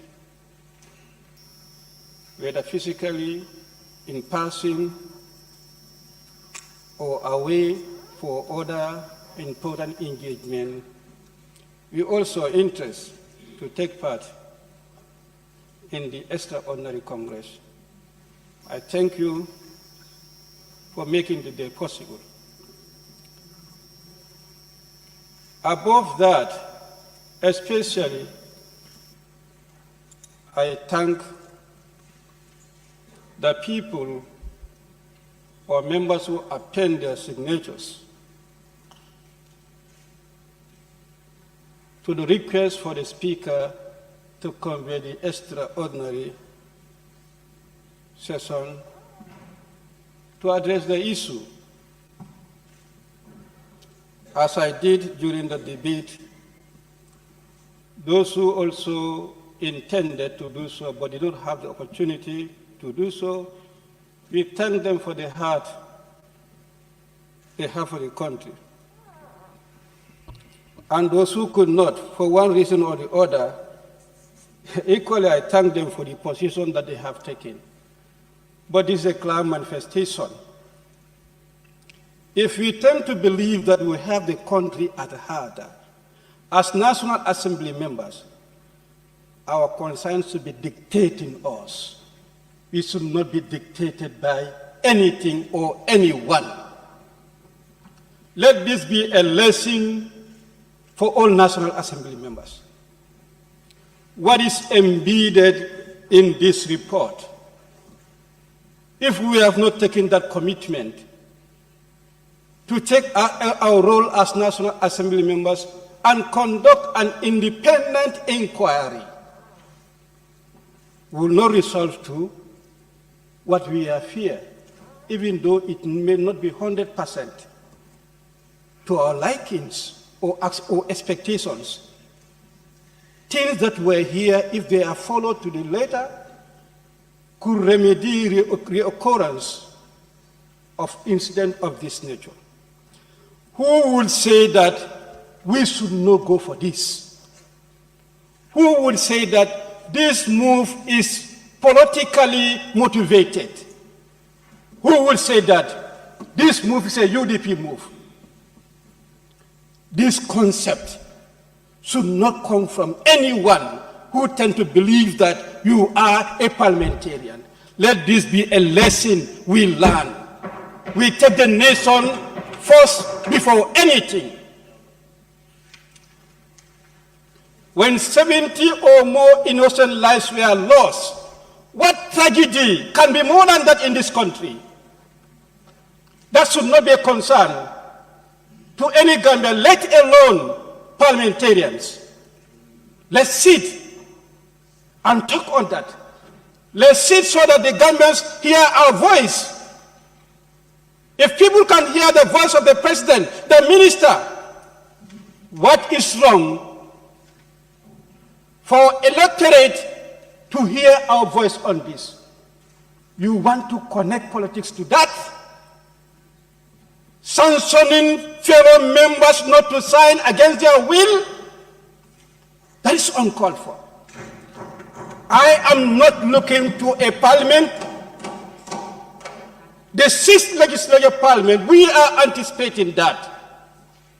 The foundation laid by the 5th legislature should be maximized. We should not do anything to delay that effort that was meant to make this National Assembly an independent and a vibrant National Assembly. That was why, if there was number one reason why we amended Section 91(1)(d) for you to gain your independence. Otherwise, I will call for yet again amendment of that section, bring it back because you don't want to be independent. Speak your minds. You are liberated.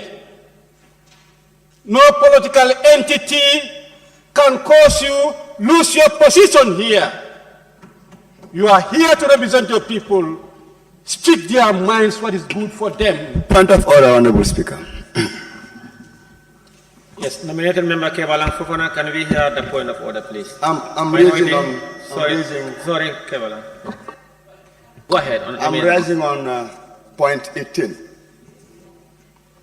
Any member deviating from this standing order may be immediately called to order by the Speaker or by any other member raising on a point of order.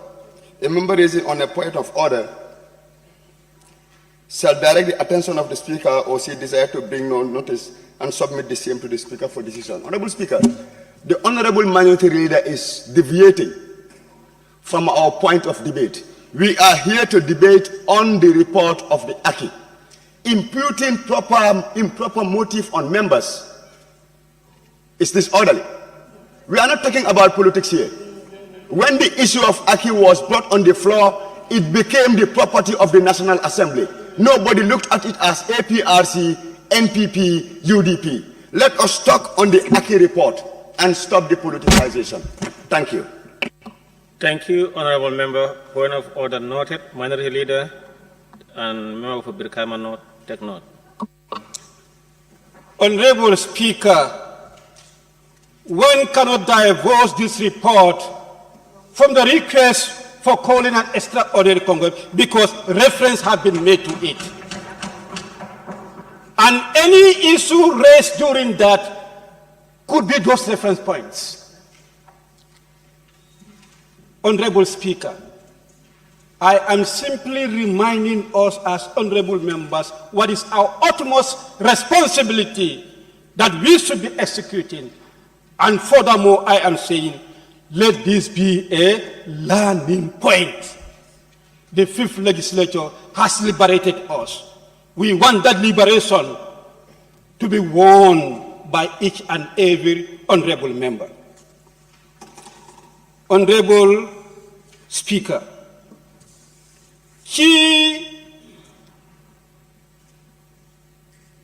in the time of reference given to the committee, is the root causes of the reported death of at least 70 children.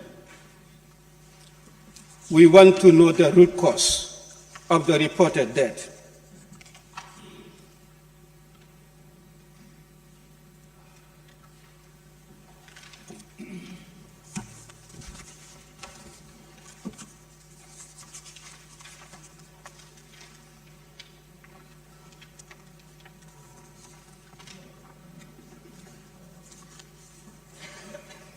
Honorable Speaker, even though it is stated that it could still not be established what the actual cause of the death, but somewhere in the report it is stated, page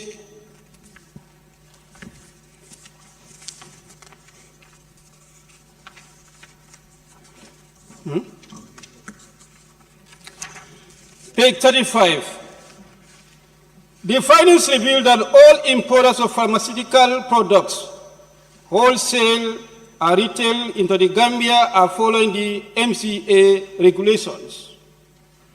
Notwithstanding, they encounter difficulties with MCA operational shortcomings. The MCA is confronted with inadequate and human and institutional resources. Page 36, first. What this is trying to entail is that there are operational difficulties. But what the report fails to do, who are responsible for these operational difficulties? They are part of the cause of what happened. If the pharmaceutical products do follow the MCA regulations, and those who are responsible to ensure those operations are effectively executed, if they tend to have difficulties, whatever falls short, one will conclude that they are the ones responsible. And who are those people? This is what the report should tell us. You should not just put them under cover. Those who are responsible for those operational difficulties and failures, we need to know them. And what action should be taken on them should also be reflective in the report. The Pharmaceutical Council of the Gambia, which is responsible for quality control, inspection of pharmacy premises, and overseeing related regulation, is faced with huge logistic and staffing constraints. The Ministry of Health must be quite aware of this. And what action have they taken to put that under control? If people can stand here and say that Gambians should apologize to the minister, that's a big insult to the Gambians. With this alone, who can say the minister have no hand as far as these shortcomings are concerned that led to the death of 70 innocent children? This alone is enough for any responsible minister to be told that you failed woefully in your responsibilities. The Select Committee is convinced that the Made Pharmaceutical Limit is culpable and should be held accountable for exporting the contaminated medicine that was linked to the death of at least 70 children in the Gambia. In the country, there was a report that instead of linking to this, it is contaminated water that was attributed to the death. Who is wrong?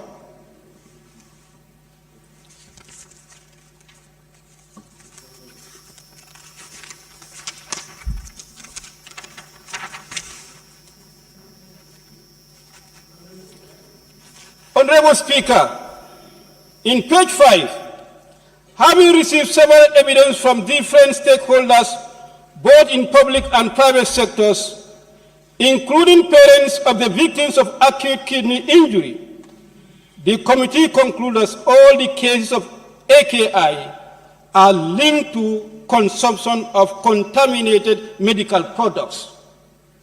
All cases are linked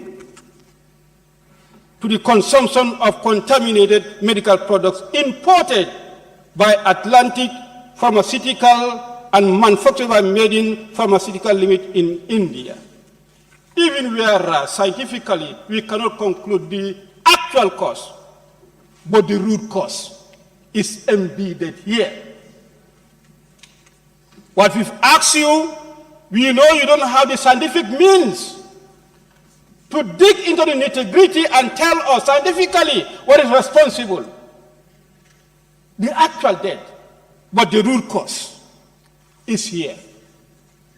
This is the key theory that we want you to establish, and you have established that.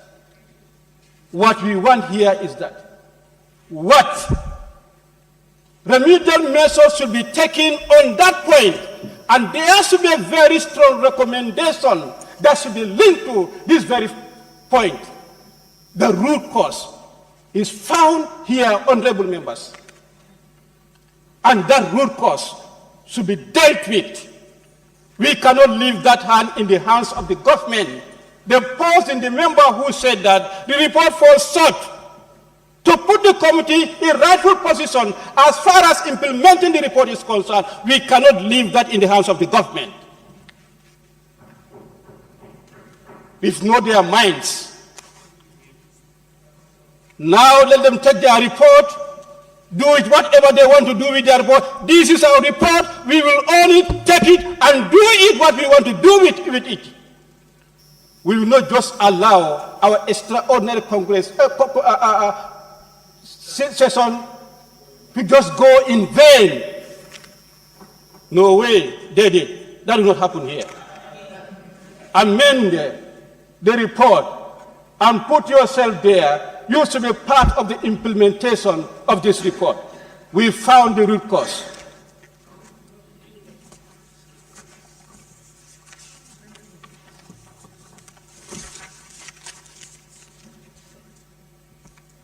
I remember, can I observe you?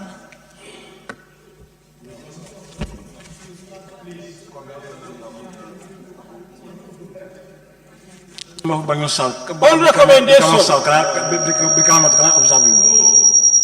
On recommendation. This is no joke debate. Very serious to observe you, honorable member. You better wait for your time. On recommendation. Order. Recommendation number. Member for Brikama North and Minority Leader, please. He is not making a point of order observation. No.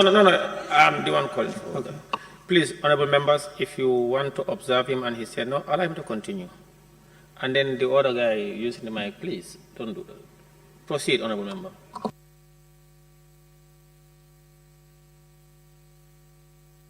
Recommendations.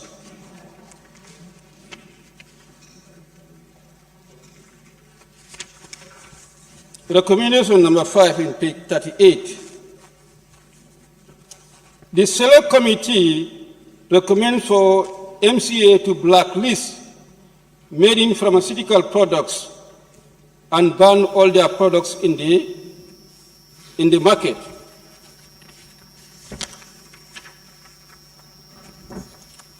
If you recommend for the blacklisting of the products, what about the company? What action should happen to the company that is contributed or considered to be part of the root cause? It's not only the product that we are after, but the company that was also responsible in time to bring the product. We want to see what should happen to that product company as well. The government should pursue legal action against marine pharmaceutical exporting contaminated drugs to the Gambia with the Atlantic brand name. Investigation has with Atlantic drug name. Yes, the government, what I'm saying, that should not only be left in the hands of the government. The previous recommendation that was made, before we get to the bottom of the legal action, the company should be suspended so that the legal action can be pursued. Whatever comes out of that, let that can be. But since they are contributing factor or they contributed, they cannot just go scot-free. Let there be a suspension that should be recommended.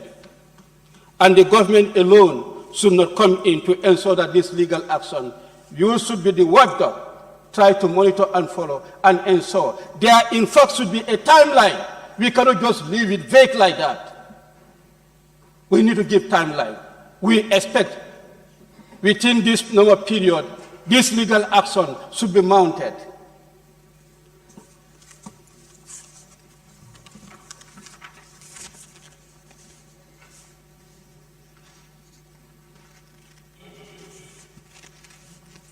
Honorable Speaker,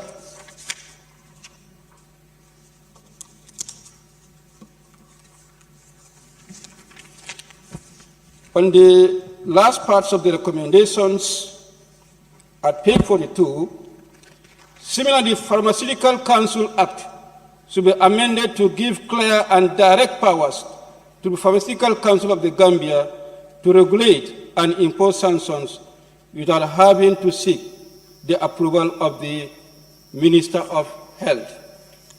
Perhaps these are the lacunas in the law. We give all the powers to the minister, and the minister is not following whatever power is given to him or her. That's what the result would be. The earlier this recommendation is done, implemented, the better. Otherwise, the same thing is going to continue. And finally, the Ministry of Health should become more vigilant and play an effective oversight over MCA and PCG to ensure that they are effectively executing their functions without interfering in their operations. If these are issues that are recommended, that means these are things that are not done. And who can say that that ministry has no hand in what had happened? I must conclude. It is the minister who should apologize to the Gambians, not Gambians apologize to the minister. I thank you all. Thank you, Member for Brikamanot and Minority Leader. I now recognize the member for Janjambure to take the floor.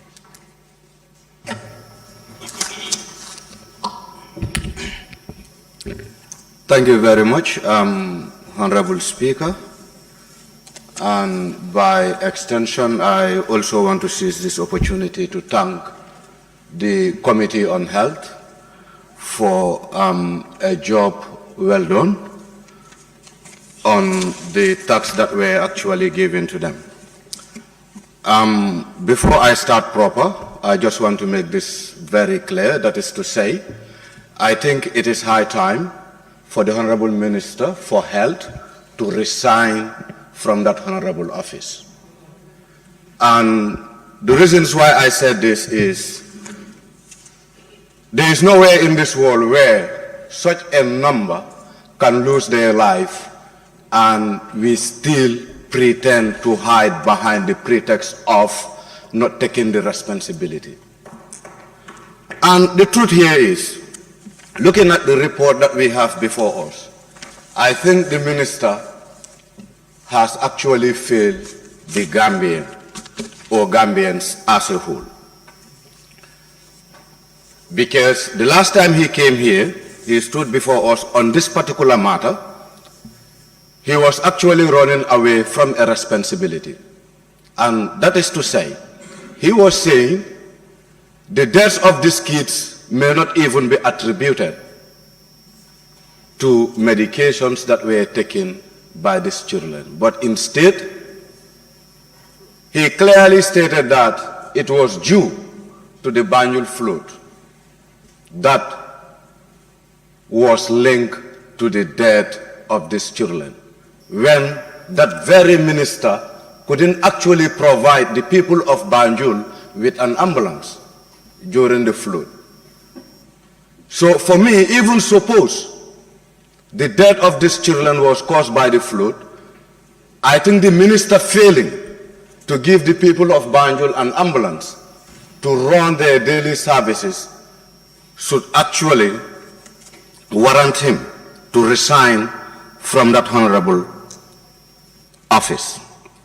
However, I think it is also very, very important for we to be realistic to ourselves. We need to say the truth as the truth and desist from what we think does not match with the truth. And here, this is the exact situation. It's the exact situation we are facing. Some time back, we were all in this chamber here, praising the minister, saying he have done a job well done by taking the rightful measures to curb the situation. Where is he today? Where are his permanent secretaries? This will tell us that some of these ministries are not taking this honorable house serious. We can talk, we can say anything, but actions are very minimal in addressing some of these problems. Honorable Speaker, I want us to look at the findings. Bullet point 9. It says finding, the Ministry of Health, Medicine Control Agency and Pharmacy Council, Gambia. If you look at number 10,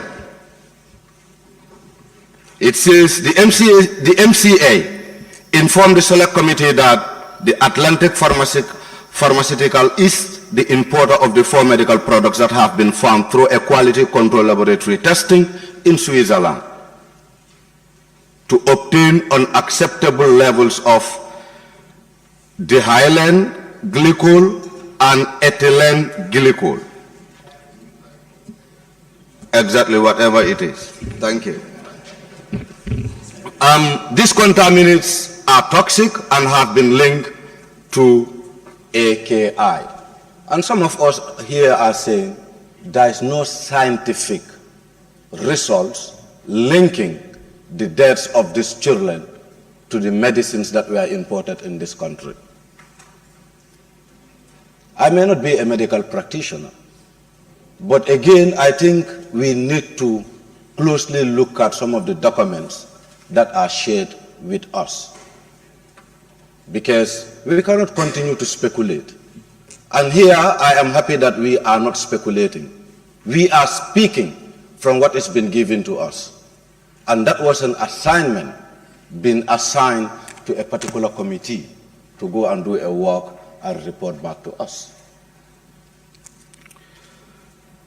Honorable Speaker,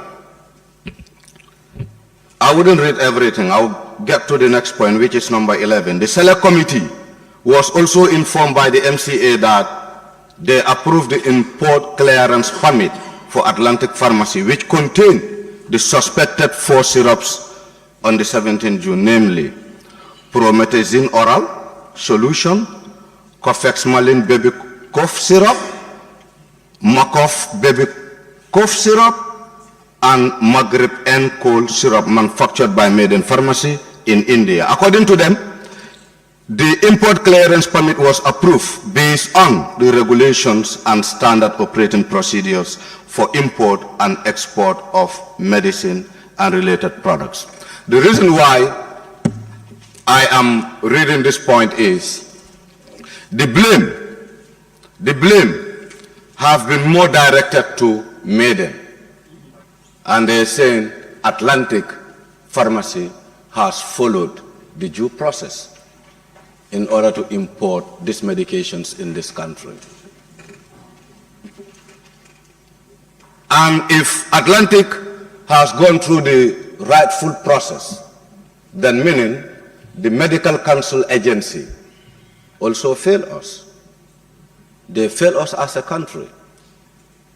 And my stance has been, because I understand that the MCA was established by an act of parliament, but again, they are under-resourced, according to the report. And then an institution that is an under-resource with machines or with equipments or tools that can help them to execute their duties as expected. Why should we still allow such an institution to exist in this country when they cannot actually deliver on their primary role and responsibility? Why are we paying the staff's monthly salaries when actually they don't have the right equipments to do what is expected of them? I think it's better for we to reflect, or for we to review this act and wait until we are ready to offer that service to the Gambians than paying staffs when actually they don't have the needful tools to execute their duties. This is rip-off and waste of taxpayers' money. Because if you are paying me to do a particular job, when I'm not given the rightful resources to execute my duties, why should you waste your money on me? And this is exactly what is happening at MCA. Also, the imported products, that is number 12, were inspected upon arrival. Everything was satisfactory because all the products came with the required certified analysis from the manufacturer. Sometimes I feel these informations are not coming from the Ministry of Health or its satellite institutions. Because if you are telling me these medicines were accompanied with a competent certificate or an authentic certificate, why should they cause havoc to the nation? These are some of the reasons why I think the minister should honorably resign and go and do something better that can positively impact on the lives of the Gambians. Let's look at the National Public Health Laboratory Service. Number 14 says, according to them, they received 89 clinical samples at the NPHLs from 6th August to the 18th October 2022. Among the samples received, 36% and 64 were classified as AKI and ADD, respectively. Majority, about 75 of the samples received, were stool. So, meaning, in one way or the other, there were some scientific tests done. The process might not be completed, I might agree on that. But to tell me that there was no scientific test that was conducted to ascertain the cause of the death of these kids, I still want to disagree, and I think those that are doing that, they are just trying to misinform this August Assembly, and they should desist from that. They should desist from that. We are not here for joke. If you think you are here to defend a particular minister, please seek for an employment with that particular ministry. This is a parliament. It must be respected. We are all here simply because we are entrusted with a responsibility. This is why we were voted into office 9th April. Not otherwise. If you want to back a minister, please write an application, and if need be, you can serve as a personal assistant to that particular ministry than coming here trying to contradict your fellow parliamentarians. Yeah, or deputy minister, exactly. Yes. The collaboration with Edward Francis Small Teaching Hospitals. All the samples received at the laboratory were analyzed to determine the presence of any organism.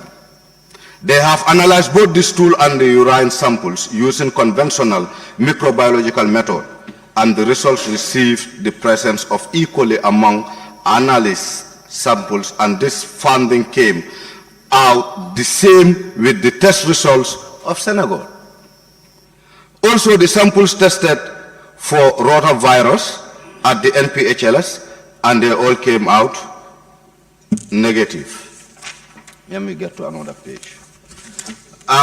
Let's look at the Epidemiology and Disease Control Unit. Number 17 says the Select Committee was informed that November 6th, a total of 8 suspected cases, 2 probable cases, 82 confirmed cases, and 70 dead cases, fatality rate of 85% of AKI were recorded in the country. I think this should really be a cause for concern. This should really be a cause for concern. And we are still here taking the issue as something very light, maybe because of our political affiliation, or maybe because of our individual interest. And I think with these two, they should always remain at the corridor of the chambers, not in here. Not in here. And majority of these confirmed cases were male and children below 3 years of age. The Select Committee found out that Western One Health region recorded the highest number of confirmed cases, followed by Western 2. The outbreak went on for 5 months, from June to October. And that also reminded me about the way and manner that these innocent children lose their lives. Some time back, I was discussing with one of the mothers, I would say, one of the parents. And from her explanation, From her explanation, more especially, even an adult, if you should go to the loom, you want to pee, you want to urinate, and you realize that there is a blockage, how will you feel? Talk less of a child that is at the age of 3. A child at the age of 3 who would find it difficult to urinate. That person suffers before dying. So we cannot just compromise maybe for the simple reason that we don't want to hold anyone responsible. We should start it with the Minister of Health. He failed. Even in a situation where he is the best minister in this country, the death of 70 children, the numbers are high. And we cannot just let things fade away like that. Number 18 says the findings remain the same with the previous report, which indicates that promethazine oral solution, cofexmalin baby cough syrup, Macof baby syrup, and Magreb and cold syrup were contaminated. So these are all clear. Let me move further. I'm meeting with the Association of AKI Victims, Justice for 16 Children. It is good that we have the parents of these children being organized to speak one voice. I think that should serve as a sample to this honorable house, that we should also organize our house. We should put our house in order. If outsiders who have given us the responsibility to come and represent them here are able to better organize themselves and speak with a unique voice, what about us who have been entrusted a responsibility? We are still here fooling each other. We are still here thinking the minister is the best minister. Yes, he could be the best minister, but again, he has failed us. He has been in that ministry without a proper lab for almost 5 years, without due consideration. Annually, draft budgets have been coming through here. But there was no instance where the issue of a lab is being addressed in the budget. But then, what do they always consider in their budgets are furnitures, fuel, maintenance, you name it. When us as poor people, our children are dying on a daily basis due to negligence. And we cannot actually continue on the way things are. With the victim association here, just on number 24, which makes me very sad, that I would read only. It says, they also express concern. Here, when he said they also express concern, I mean the government, through the Ministry of Health, just to be clear, about the allocation of $1 million as a condolence package to be used by the Ministry of Gender, Children and Social Welfare to visit families of the victims, and until at the time of reporting to the committee, they have not received a dime. This is according to the members of the said committee. Why, in fact, pledging $1 million when you are yet to complete your task? This shows that the government is guilty of their act, and the government should be held responsible. If I don't steal and I pay for that particular stolen material, that means, look, I have a hand in it. So if you see the government pledging $1 million to the victims, that should inform us that the government has a hand in this. And the hand they have in it is more of negligence. And they're telling us they don't care about our welfare. It means any one of us here can die anytime due to negligence, because the government does not care. All that they care is to have food on the table.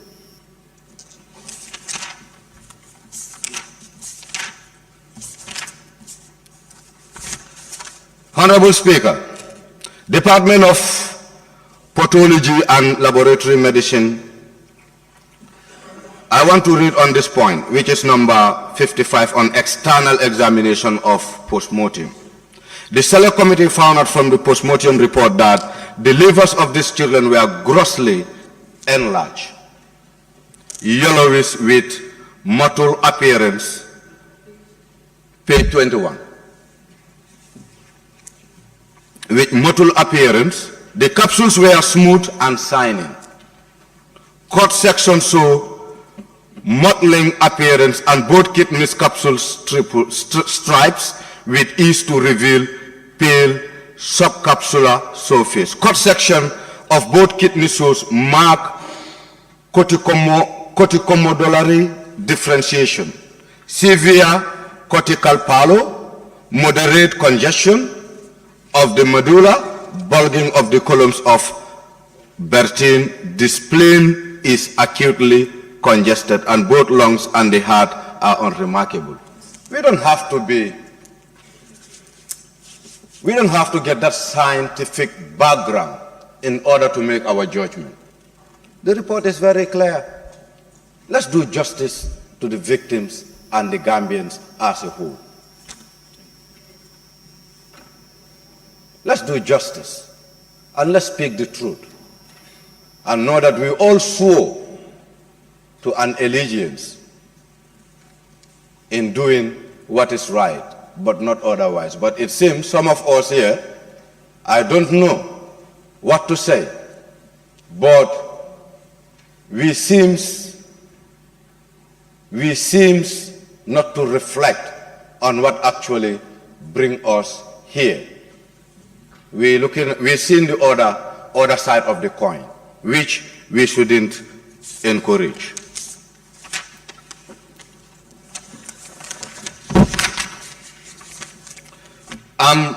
What caused the problem? I'm happy that it is also featured, because we want to know the root cause of AKI. And there's a committee tasked to go and do a finding and come back with a report that will inform this August gathering. So I read number 64, which is more of an answer. What caused the problem? I think this was obtained from West African Postgraduate College of Pharmacists. This were their responses, or their response to the committee. What caused the problem? Answer, one says here, it is a quality assurance failure on the part of the manufacturer. All raw materials for production on arrival in a factory are quarantined and released only when quality control certify the materials as having met the required standard. Sampling is carried out at every stage of the production process for quality control till the final product. The final product is certified again with a label indicating contents and quantities. It is obvious this was not done for the contaminated products. Yes, if we can compromise with standards or quality, we need to expect such calamity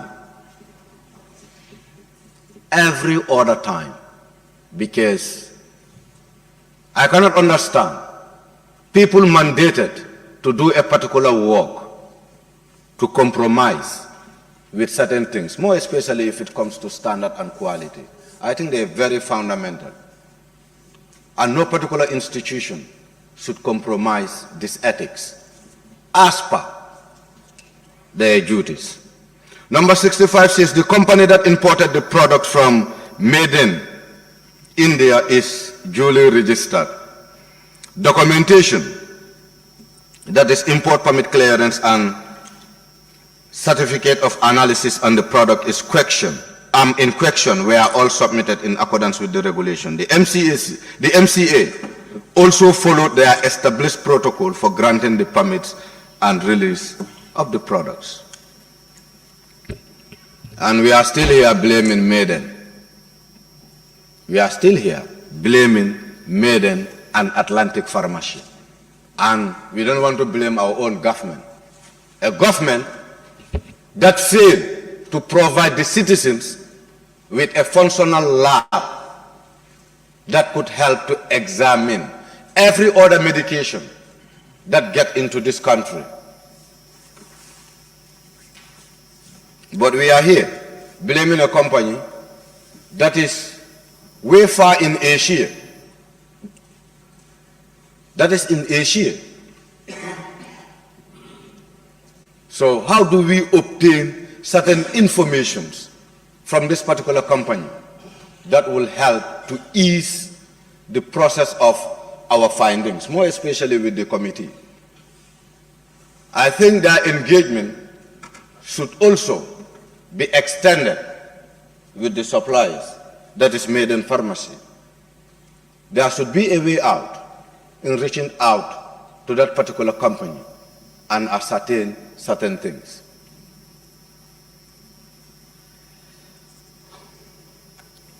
Number 66 here said, damage could have been minimized if robust pharmacovigilance unit existed at the MCA. This is why I said, let's close this MCA. We are not yet ready. We don't have the resources. We can only leave it open if resources are directed to MCA through the Ministry of Health. Otherwise, why are we paying them salaries? Why are we providing them with office equipment? Why are we providing them with furniture? Why are we allocating operational cost to MCA when they cannot fulfill their mandates, more especially their primary mandate? MCA without a lab? What are you telling us? Let's stop the joke and do the rightful thing. Let's look at licensing of pharmacies. I think with the committee, this one will go to the committee. I would have really expect for your recommendations to actually feature the issue of license. Because what we understand is people who have been players are the same people who are the referees. You become a player, you become a referee in the same field of play. People working at MCA renting out their license in the name of partnership. Because I was keenly following with their press conferences and all that. And I think when they had an interface with the health committee, what came out from them was they are partnering with entity owners, with pharmacy owners or whatever. How can you partner? How can you be a player and a referee? How can you revoke your own license in case you are found wanting? Look, Select Committee on Health, for me, I think those licenses should be revoked and reviewed. You cannot be issuing a license and at the same time making a business out of what you are issuing. Look, health cannot be used as a business. We should be serious. We should be a serious nation if really we want to move this country forward. And to the chair of the Select Committee on Health, I think it will be of importance for we to have a general list of those pharmacy owners who holds licenses. It's important we know. That will also boost our confidence on where to go and buy medicine in case we are sick. For me personally, I stopped going to pharmacies, even at our hospitals, because I don't have trust in them. And this is a classical example. It's better we go back to our herbs, drink herbs to heal ourselves when we are sick.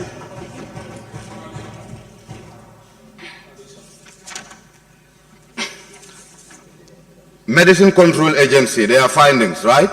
They said due to the quarantine, all the drugstores are full, which compromises the standard of storing drugs. And you know what? This regulation here on quarantine, the poor are suffering more. You go to our facilities today, you find no medicines. You go to our pharmacies, you find no medicines. And the pharmacy owners will tell you, Ministry of Health have asked us to quarantine our medications. So meaning, the poor one who cannot afford a private hospital might not be privileged to buy medicines for him or herself in case there is a need.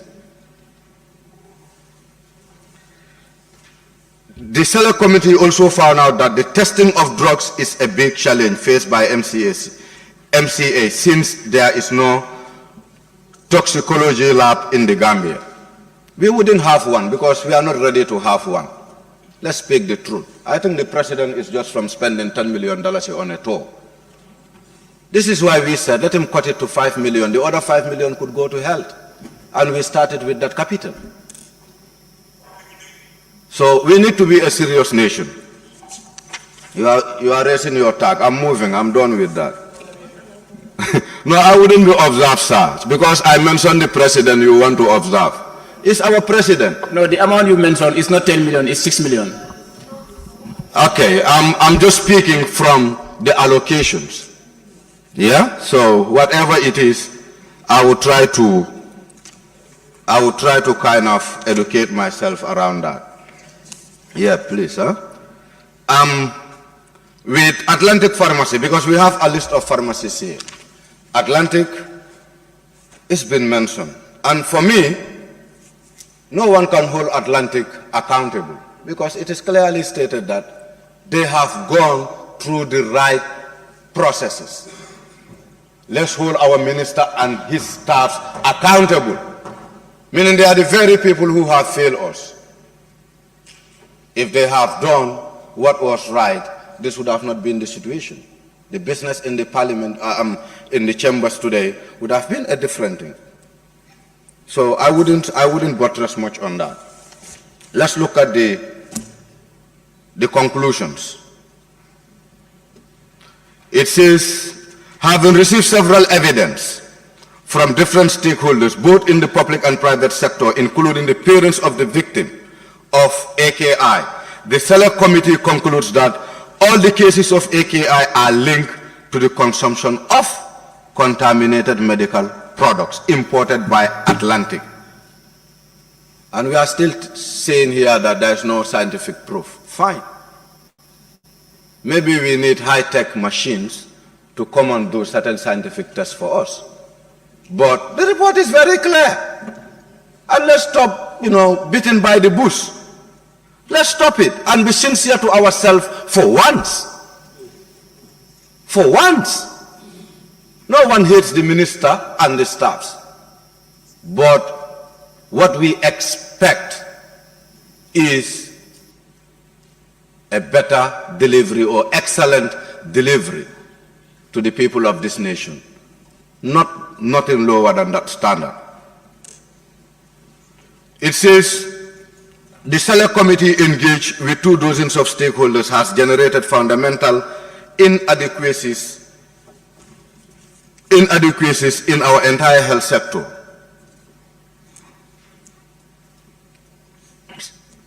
Okay. In our entire health sector delivery system. The findings are addressed in the recommendations. Okay, we will get there. Let's look at the recommendations, Honorable Speaker. Before I read on the recommendations, I think the Select Committee still need to go back to the drawing board and do us justice in getting us a tangible recommendation. Because with what we have here, it seems it's only Maiden Pharmacy that are supposed to be accountable. Not those that are issuing our lancings, not to the Ministry of Health, not MCA, but what? Maiden pharmacy in India, Asia. Look, charity begins at home. If we cannot hold each other accountable, then who can we hold accountable? Who might be outside our corridors? So for me, I think the Health Committee should be specific by telling us that the Ministry of Health should be held responsible for the death of these 60 children. No other person. Because it is the said ministry that failed this country from not getting us an operational lab that could do the required test before selling any medicine or before having any medicine on the counter. Recommendation 1 says there is urgent need for a functional national medicine quality control lab. The Select Committee is reliably informed by the Ministry of Health that the World Bank is funding the construction of one modern lab. Yes, this is why I said earlier we are not a serious nation. We are not. And my reasons are, it is the only country where all that we believe in is to go and beg. To beg. Can't we graduate from begging and utilize the resources that we have in this country and maximize the revenue of this country? But no, all that we do is World Bank, World Bank. World Bank cannot address all our problems, wallahi. Even our own central bank cannot address our own problems, talk less of World Bank. Look, the commitment has to start with the government. Let's direct a budget for the construction of a lab. And I think by doing so, World Bank and other international organizations could come to our aid and give us the rightful support. But not just fall in our hands, waiting for grants or loans or whatever to address our problems as a country. We might be a small nation, but again, we are not resourceless. We are not under-resourced. Our problem is the way and manner that we are managing some of these resources is seriously alarming. And the signs are coming. It says here, the government should pursue legal action against Maiden, for exporting contaminated drugs to the Gambia with the Atlantic brand name. Investigation has revealed that Atlantic Pharmacy in the Gambia has followed all regulations for importing the medicines, including the batch that had contaminated syrups. To the Select Committee, with this point 6 on your recommendation, for me, I still seem to be confused, to be honest. If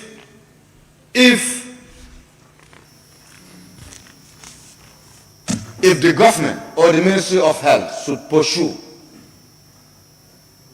a legal action against Maiden Pharmacy, honorable members, I also want to appeal to the victims that let's launch a legal action against the Gambia government and the Ministry of Health. And if you need a support, you can count on some of us. Hey, let's be realistic. It is the ministry and its satellite institutions that fail us first before Maiden or Atlantic Pharmacy. So, to the Select Committee, I think you need to look at this point and be specific. Give us something that we can actually comprehend. It cannot just be Maiden and Atlantic. What was the ministry doing? Why didn't they provide us with a lab? This is negligence.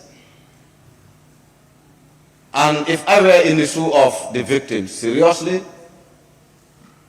in the next few days, I will be before the courts to sue the Gambia government for negligence and for not providing us with what the citizens need.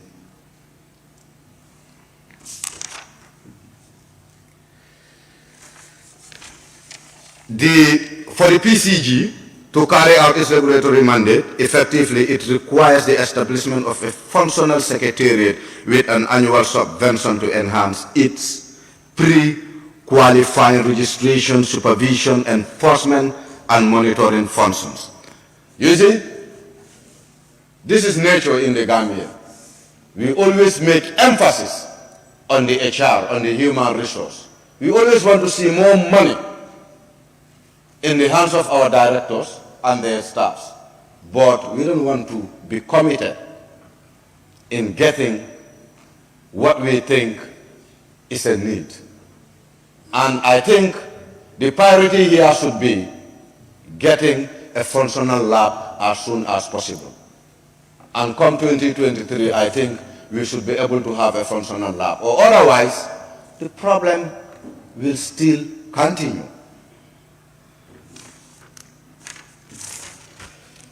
All products should be subjected to screening before release into the market for distribution and use. This will ensure that what is ordered is what is delivered, to avoid what happened in the case of Atlantic Pharmacy. So even though it is not captured in the report, it seems there is something that the committee is hiding from us.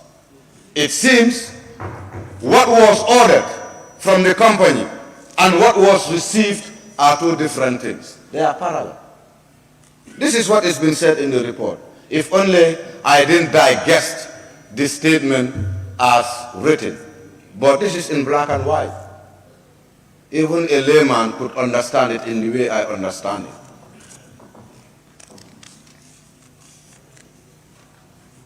So, as I said, I think the government, more especially through this August Assembly, we should look at things in a diverse approach. We are not here to witch hunt. We are not here to sabotage. We are not here to praise sing. We are here to judiciously act as expected, but not otherwise. And this seems to be the exact situation. And until we graduate from that, honestly, this country isn't moving. On that note, Honorable Speaker, I beg to take my seat. Thank you, Member for Janjambure. I now give the floor to the member for Kombo East. Thank you very much, Honorable Speaker, for giving me the floor. Honorable Speaker, I must commend the Committee for Health, Select Committee for Health, for coming up with this report. But having gone through it, it has given me a conclusion that the recommendations are yet to be fully matured to exhaust the constant attitude that some of our suppliers are habitually doing. This thing is becoming a clear subject that Gambians are vulnerable. Gambians are vulnerable in the hands of importers. Gambians are vulnerable in the hands of those that are holding onto their daily lives. I could go through as I have gone through the recommendations of the committee, I have seen it to be one-sided. And this thing, we need to draw the curtain to make sure that Gambians are secured fully, by way of holding all the culprits, the stakeholders within this process, to answer to this call that sanctions must be on all of them, irrespective of who you are or what have you. It is very disappointing and very regrettable for a business to cost the lives of 70 children. And also, looking into the health sector now, the pharmaceutical business is becoming a lucrative business, a profit-making avenue for people. Now quality is not considered. They are trying to look into maximize profit.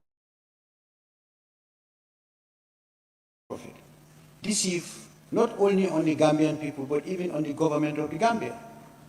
If WHO is to condemn herbalists from publishing or selling or distributing herbal drugs of not being clinically recommended, why would it be possible a toxic clinical pharmaceutical product to be imported all the way from India into Gambia for consumption?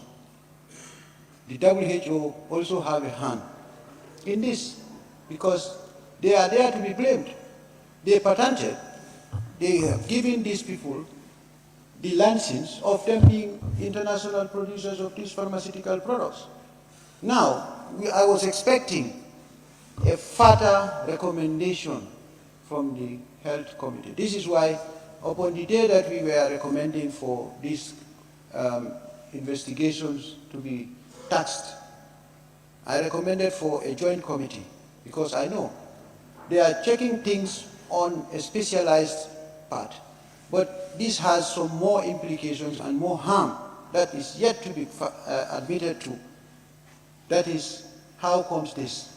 I could see a conspiracy in this business.